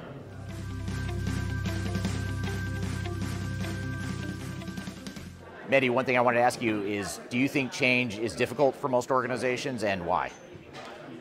Yeah, the easy answer is yes. The why is very complex, but most common causes of that resistance to change comes from the comfort level that people feel in doing their daily work, and they don't want to change it because they're afraid of what the future can bring, and the new technologies, and whether they're going to lose their jobs, they lose their influence. All of that is a very complex dynamics that you have to look into, but overall change is difficult, and you have to again invest and go through a very disciplined change management program to make that happen without too much, distraction to the business. Right. Great answer. All right, so Kristen, you're about to become a YouTube star because you're being filmed right now on my YouTube channel. Dozens of people will see this video for sure. Dozens. All one of them. You're right, and half of those are my mom. So, but in all seriousness, I have a question for you. Is change difficult for most organizations that go through a digital transformation, and why? Change is difficult for everybody. No matter how much an organization says they want to change, the desire to stay the same is always greater. And what's beguiling is how many people will complain but really invest in staying the same. And so, yes, change is extraordinarily difficult. And what's also important to note is the saboteurs to change. And so one of the things, again, we talked about adoption being critical, effective learning tools, effective leaders that actually get out in front and foster that change, but they have to be of the people, if you will. Obviously, executive sponsorship and endorsement all the way down. But yeah, change is really, really, there's many days you might as well just say, we're out and let's not do this because it's that hard. So you have to be super, super committed to not only get the value out of your investment, but really push your company forward. And I do mean it, push it, like the wrong end of an elephant. Right.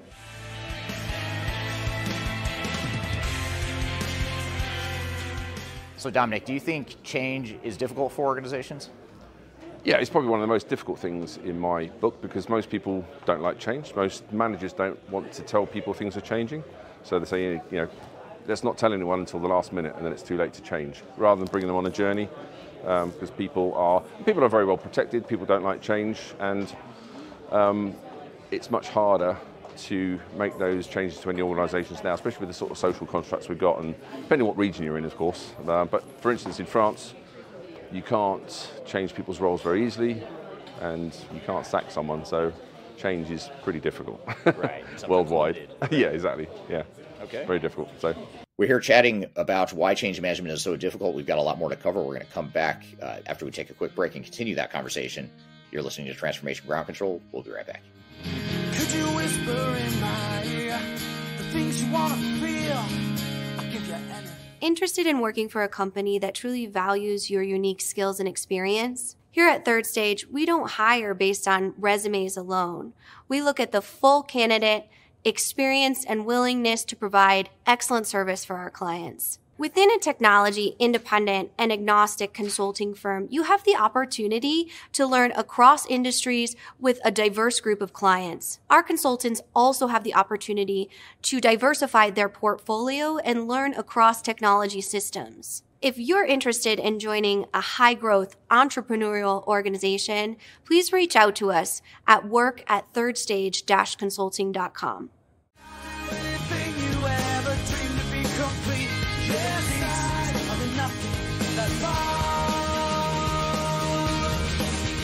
Hello, welcome back to Transformation Ground Control, episode number 151. We're here chatting about why change management is so difficult with myself, Mehdi from Technology Evaluation Centers, and Marcus Harris from Taft Law. Let's jump back into the conversation. So Mitch, talked a lot about change management here today. Do you think change management is difficult for most organizations, and why? I think so. I think it is really challenging, but I think that's because people don't know how to empower their people to change. And it can be scary to change, but if you empower your people in the right way and you take it step by step, I think it can be done. But it's always hard. It's worth doing if it's hard. Right, exactly.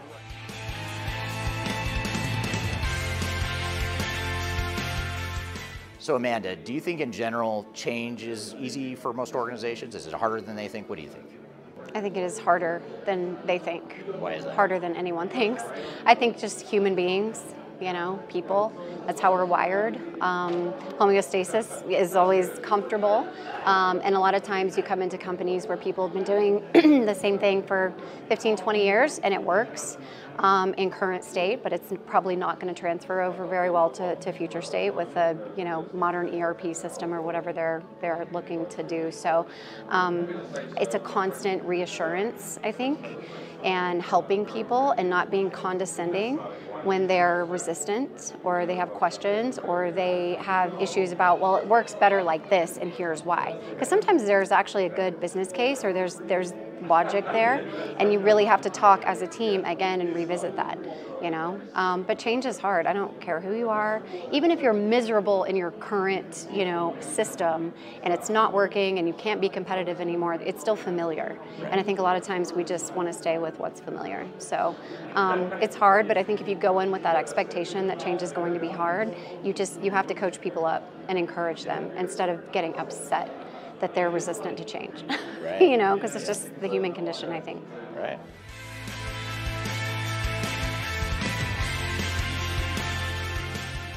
So Jordy, do you think change is difficult for most organizations? I think it's difficult at first, and then the more that you change or the more that you're open to change, the easier it gets. And the more that you talk about it and maybe talk about what scares you about change, that will enable you to be able to change effectively and efficiently.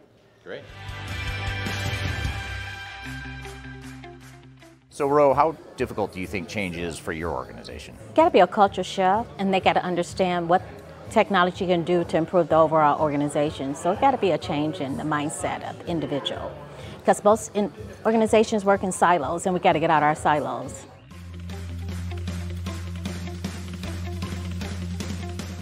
So Emma, for organizations you work with and consult to, is change management difficult, or how difficult is it? I think it's one of the hardest things that any business has to manage, and it's more because the people side of change is what is really sticky. Technology is more cut and dry, black and white, but when we get into dealing with people and personalities, there's a lot of ambiguity and finesse that has to come with it. And it's really difficult to get people energized enough to put forward the effort to change. And it has to be almost individualistic across your team, which can be really difficult. Right, okay.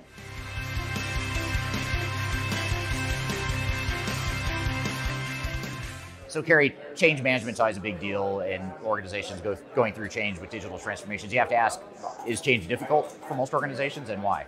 Yeah, I would say change is going to be difficult, and it's important, all of the things that we're thinking about in terms of that vision that you set for your organization when you're making the investment to do that change in the first place, to communicate that out. Communication, I think, is the primary way to mitigate that concern that comes with the change management. So just want to make sure that you're being really clear and upfront, setting milestones, and communicating with your teams as to why you're making that change, how it's going to affect them, and be transparent about it.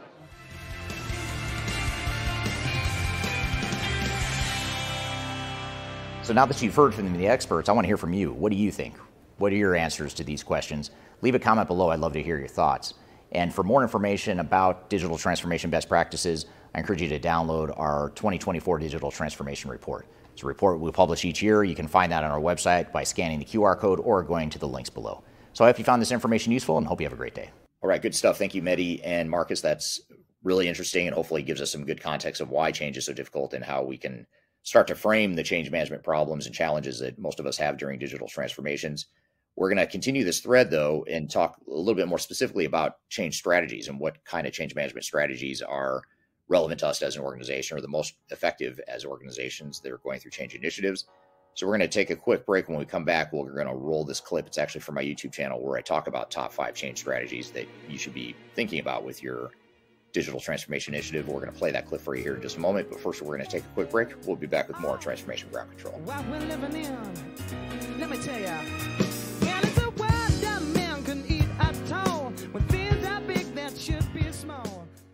I'm excited to share our newly released 2024 Digital Enterprise Operations Report. This free download is available on the Third Stage website at thirdstage-consulting.com. This report is truly packed full of technology-independent and agnostic insights for your project to ensure that you're strategically optimized for success. Download your copy today with the QR code in front of me or visit our website for more details.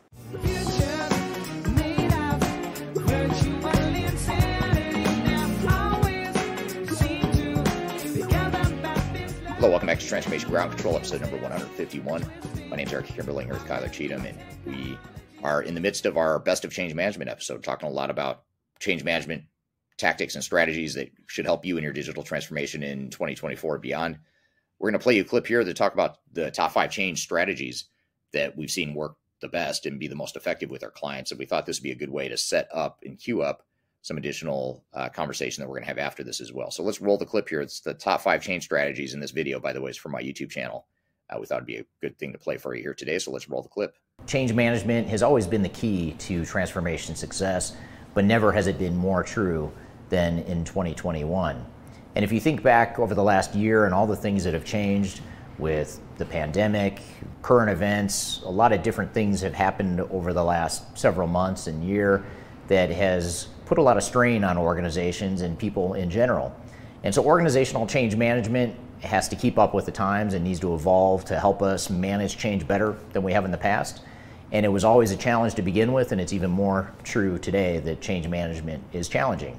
So what I want to talk about today are 5 things that are most important for you to ensure that you have an effective change strategy headed into 2021 and beyond.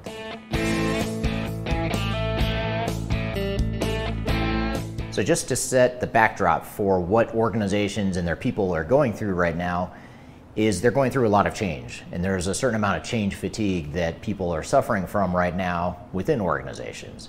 As I mentioned, they're dealing with not only pandemic and health concerns, they're dealing with economic issues in many cases, they're dealing with a lot of uncertainty at the organizational level and at the personal level, and there's just been a lot of change imposed on people that they may or may not be happy with or comfortable with. So whether you like it or not, your people have already gone through a great, huge amount of change. And if you throw a business or digital transformation on top of that, now all of a sudden you're talking about potentially reaching a breaking point where people just simply aren't able to keep up with the magnitude of change in the world. So this is a concept that's commonly known as change fatigue. And when we've talked about change fatigue in the past, or when we've talked about change fatigue with clients in the past, typically it's been in the context of when we're trying to change our business or improve our business. If we do it too quickly or we impose too much change at once, that can create change fatigue. And that still is a risk with organizations going through transformations. But today we have to worry about the change fatigue that may already exist before we've even started our digital or business transformation. And for many of the reasons I mentioned, those changes have been imposed on people leading up until now.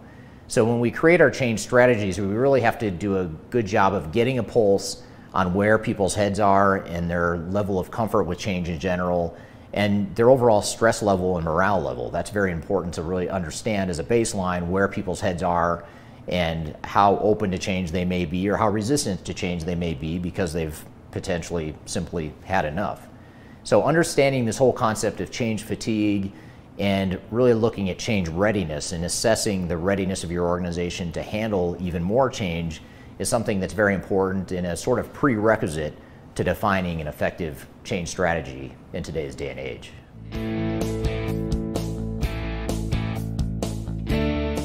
Just as people have been affected, not necessarily by choice, by a bunch of external factors, organizations themselves have also been affected by external factors.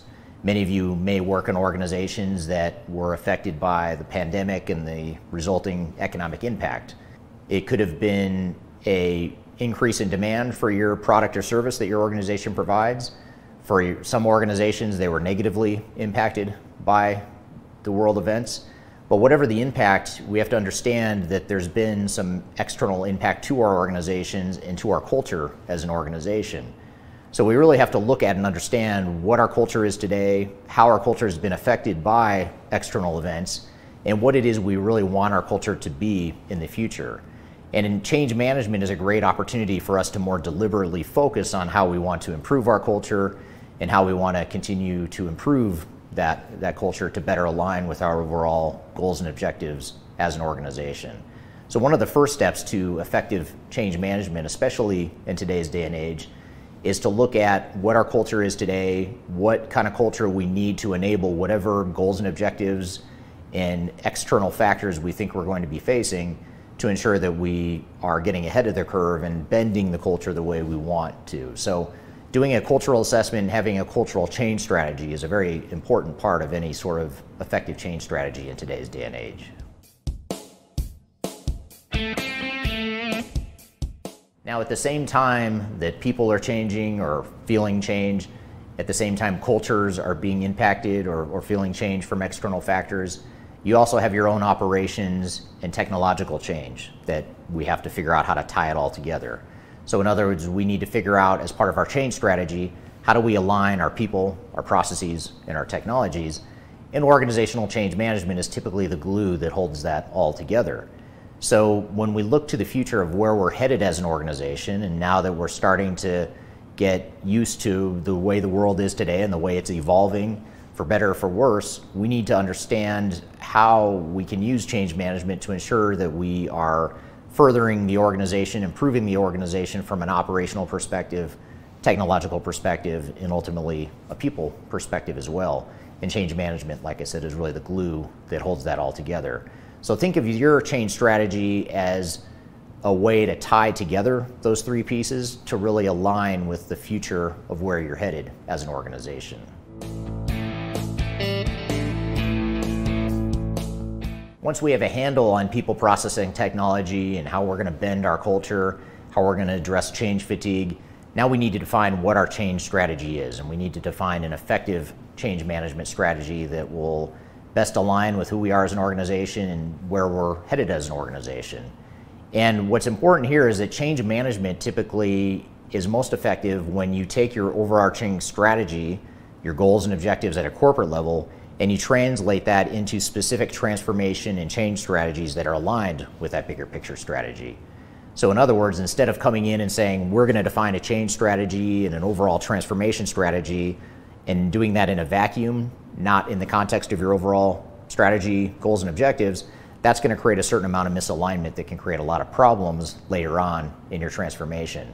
So one of the first things we want to do is defining a clear change strategy that takes your strategy, goals, and objectives and translate that into meaningful change strategies and tactics, as well as overarching transformation strategies and tactics that ensure that we have that level of alignment with the overall direction of the organization.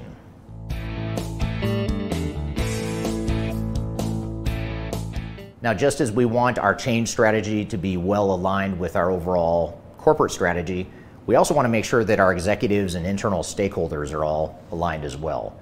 So once we've defined this change strategy and what it is we're going to do to better align our people, process, and technologies and affect our culture and bend our culture the way we want to, now we need to look at ways that we ensure that our executives are aligned and our stakeholders are aligned in what that change means to the organization.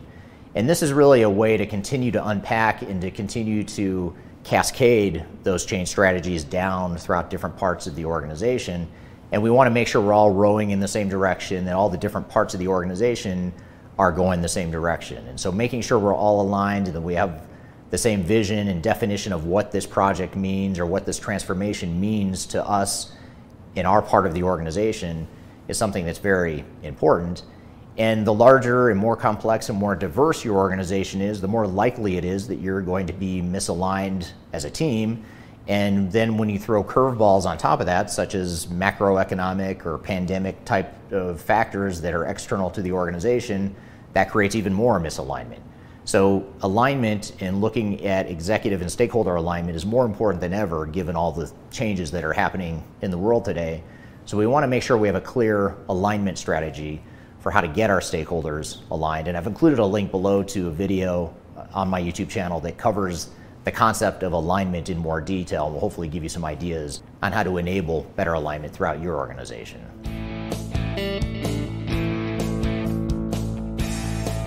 Now in this video, I've just started to scratch the surface of how to create an effective change management strategy for your transformation. That's a quick overview of top 5 change strategies that you want to be considerate of or thinking about in 2024 and beyond as you embark on your change or your digital transformation initiatives.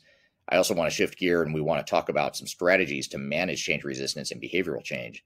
We're going to play you a clip in just a moment with Friska, Wirya, who is a change consultant based out of Australia, and she's going to be on to chat about those strategies to manage change resistance. So we're going to come back from a quick break and then we'll play that clip. So we'll be right back with more Transformation Ground Control.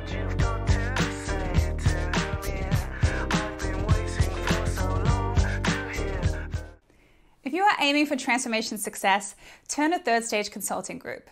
Third Stage's independent and technology agnostic consulting team helps clients define their digital strategies, define their roadmaps, and manage their transformations. With offices in the US, Europe, and Australia, our team helps the world's most forward-thinking organizations through their transformation pitfalls and risks. If you are embarking on a digital transformation or business change initiative, contact Third Stage Consulting to see how we can help you reach the third stage of transformation success. Learn more about us and download independent reports, videos, and other best practices at thirdstage-consulting.com.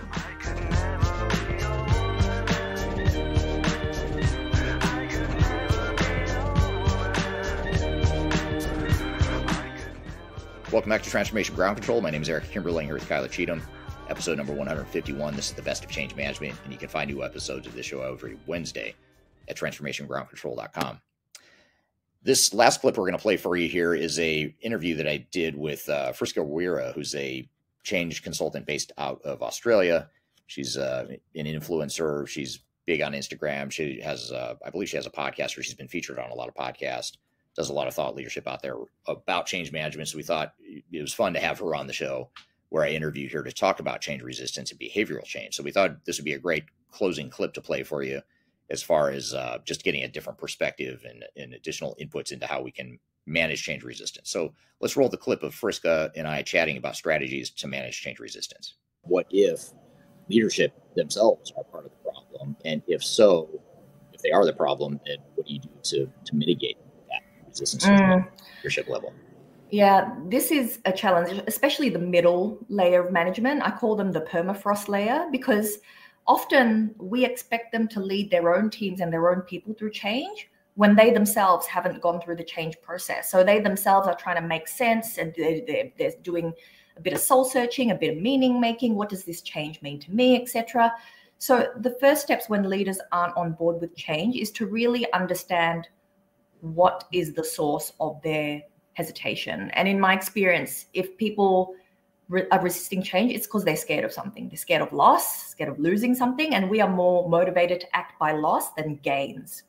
So it's either power, prestige, protection, pay, or performance. So if it's pay, they may be concerned that, I don't know, their bonuses are at stake or they're not going to meet their SDIs. So I've seen this time and time again when a new performance management system is rolled out and they're like, oh, there goes my A, B, and C. Prestige is about, maybe they're losing their corner office. Maybe they're losing some perks so that the prestige of their role is losing its luster. Performance.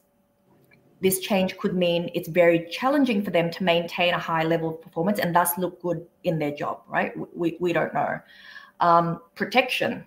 So this particular leader could be protected, sheltered somehow, which kind of hides their underperformance. And this change, such a restructure, could take the lid off that. So we don't know which of these pieces is driving their resistance and their sense of loss if we don't, A, talk to them about it. And if we don't have that relationship with them, we need to cast our net wider and find out who does. Because, for example, new client, me sitting down with the CEO saying, so why are you resisting? It's not going to work. Like you can't adopt an abrupt frontal effort like that. You need to be a bit more subtle, a bit more delicate and a bit more tactful. But the answer will not come overnight. So it takes, and it comes from all sources. It could be, observing them. It could be asking different people in the organization. But really what will help a lot is if you practice a great deal of empathy. So what is it that they're concerned about, right? Walk a mile in their shoes and see things from their perspective to get the answer. Right. And so you've said it a couple times now, but I think it's super important, those 5 Ps. Can you just repeat it one more time? Pay, protection, prestige, performance, and power. That's great. I love that framing. Is that something you developed? I'm just something curious. I developed. Yeah. From many years of experience. It's always one of those Ps.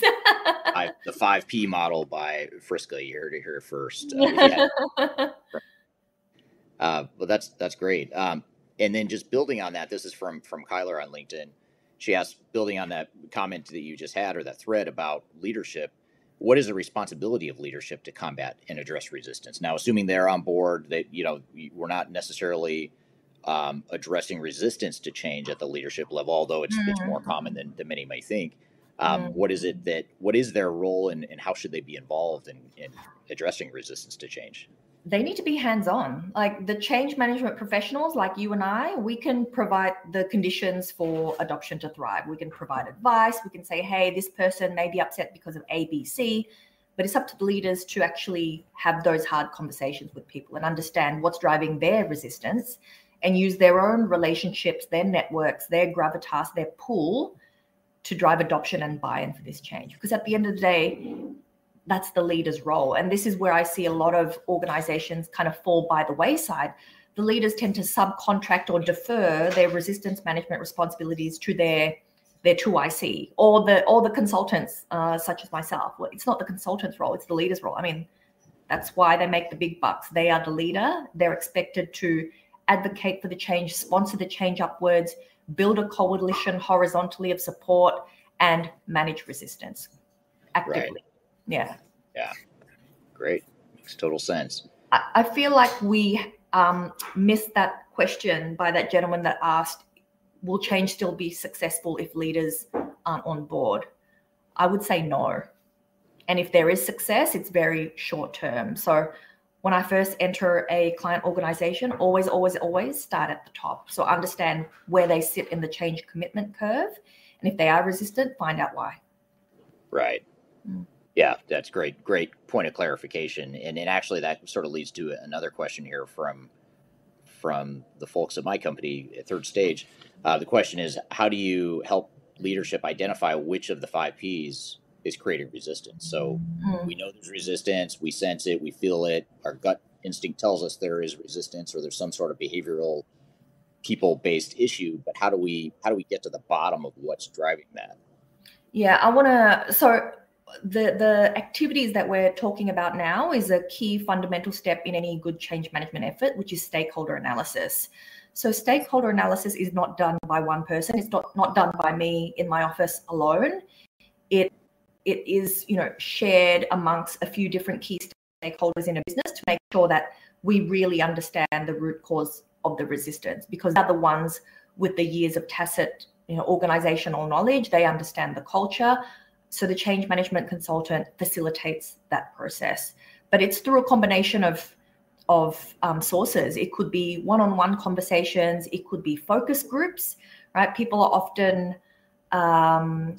uneasy to voice their opinions so directly in a one-on-one conversation, but in a group setting, they're more relaxed. So you can collate data in a variety of different ways. Interesting.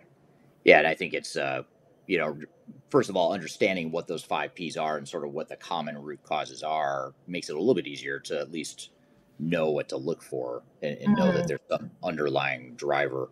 Because I think a lot of times it seems like people that aren't involved in change management day to day, they assume that the only form of resistance is going to be the full-on sabotaging, the really obvious, I just don't care about this project. I don't want this project to happen. I was never on board from the start. And that, I don't know what your opinion is or what your experience is, but that's pretty rare that you see that, the sabotage. I mean, it's usually a lot more subtle. Yeah. And so subtle that you can't actually draw a red line that links, yes, that's sabotage. It could be as simple as not getting back to the project team on feedback on a particular design by a certain date. It could be 2 weeks late. It could, this person just may forget to show up to steerco meetings. Resistance comes in all shapes and sizes, and very rarely is it that over direct sabotaging manner. Yeah, absolutely. You have a fan here in Eduardo on LinkedIn. So glad to see you in action. So one of your many fans joining us here today. Happy New Year, Eduardo. And then here's a question from Ratna on LinkedIn. Ratna asks, leadership do not always have the operational experience. From my experience, they have never been in the user's shoes. They have a gap of understanding the resistance. Is this not part of the problem? What are your thoughts there? So first of all, leaders never understand why people are resisting. It's up to the change professionals to explain why they're resisting and what's causing it. But yes, leaders often don't walk a mile in another person's shoes. But me, for example, the biggest program that I was on, it was for the world's largest single policing jurisdiction. So 8,500 police officers, 1,500 civilians. It was a technology project, a very significant one, because it was upgrading a piece of technology that was over 20 years old. And because it was so old, it was like going from the blue screen death of MS-DOS to the latest generation iPhone. But what was most important about this is that it was like a heart and lung transplant. This particular system was dependent, intersected with, Department of Justice, Department of Health, etc.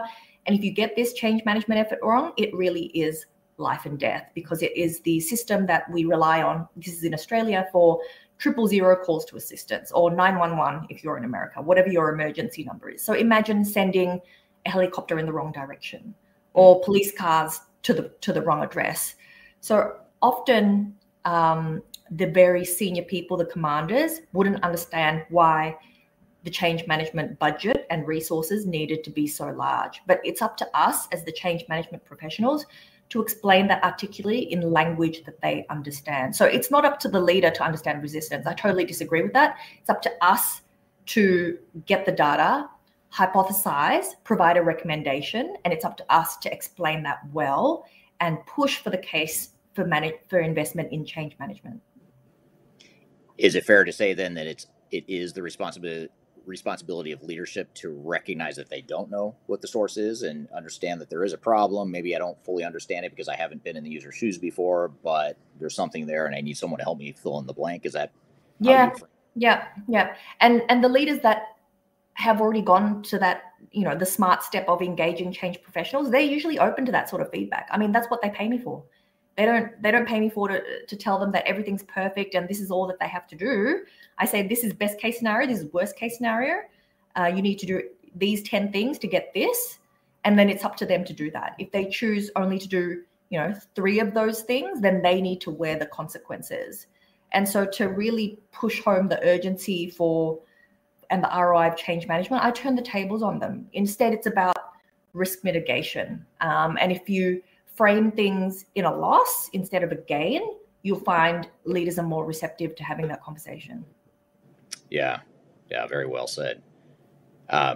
Just to build on the thread prior to this, when we were talking just a moment ago, this is from William. He just makes a comment that William on YouTube says that the worst resistance will have a pleasant face. To agree with that, that's really well said, because I want that on a t-shirt. That's brilliant. That's a good idea. Yeah. So there's some free advice here from our live stream. We won't charge you for that free advice. That's your branding for your next project. We need to have some third stage merch here after the show that people can get. I know. Imagine that. Like, hey, and by the way, if you want to buy a t-shirt that says this, buy a t-shirt. So thank you for that, William. Great comment. And just sort of going with this leadership theme here, this is from Laurel on LinkedIn. Laurel asks, can you talk more about the role of culture in the identification and management of resistance? And can a culture be fostered that could help reduce resistance to change overall? And this actually leads into another question I have for you, but we'll start here with the culture. Can you breed it? Can you create a culture that is easier to, or that overcomes resistance easier and helps reduce resistance to change overall? Yeah, a culture that's actually open to, that values openness, autonomy, and connection. Because if you have a culture of openness and transparency, people will be very comfortable telling you why they're concerned, why they're resisting, and it'll be a lot easier to manage change that way. But people are not forthcoming with their reservations, so you have to do a lot of digging, a lot of detective work to really uncover what's driving their resistance. Can a culture be created that's more open to change and less resistant? For sure, definitely. You can create any culture you want, but it's not for the faint-hearted, which is why the failure rate is like northwards of 86%. It will take time. How long? It's really hard to say, because leaders ask me this all the time. How long? It's not dependent on me. It's dependent on how well you live your values, how often you communicate it, and how regularly your leaders are seen role modeling it, living and breathing it. So it's like, how long's a piece of string? But definitely, I think a culture that's open to change, more embracing, is definitely possible. And there is such a culture that where change initiatives are more readily accepted. So as a generalization, when I talk to my counterparts in different areas of the world, they say that the US is actually more open to change, more embracing, more open to trying new things. So very different to Australia. Right. But yet in the US and other parts of the world that you would think they'd be more open to change or be more successful with change, you still have super high failure rates that are probably right around 6%. So even with that, perceived higher Agree. openness and everything, still have challenges. Yeah. And I think You also bring up a really interesting point, kind of going back to the 5 Ps. So you talked about the 5 Ps, which are the power, prestige, pay, et cetera. That's more like the individual based sources of resistance. But then the next layer up is like the organizational dynamics and culture that could cause resistance. And you just touched on a few of them, which is not having a culture of openness, or not having a culture of collaboration, or operating in silos. A lot of times you look at things that are just inherent in your DNA in the current model, and it's not by design, but those things, those organizational cultural nuances, are the things that cause groups of individuals to resist change or struggle with change. Would you agree with that? It's almost like there's individual based resistance, but then there's the organizational dynamics that could cause even the best intentioned people to resist change. I mean, if the organization has, and also if the organization has a history of failed change initiatives, then people know what to expect, and they know it's always painful. So of course they're not going to be supportive.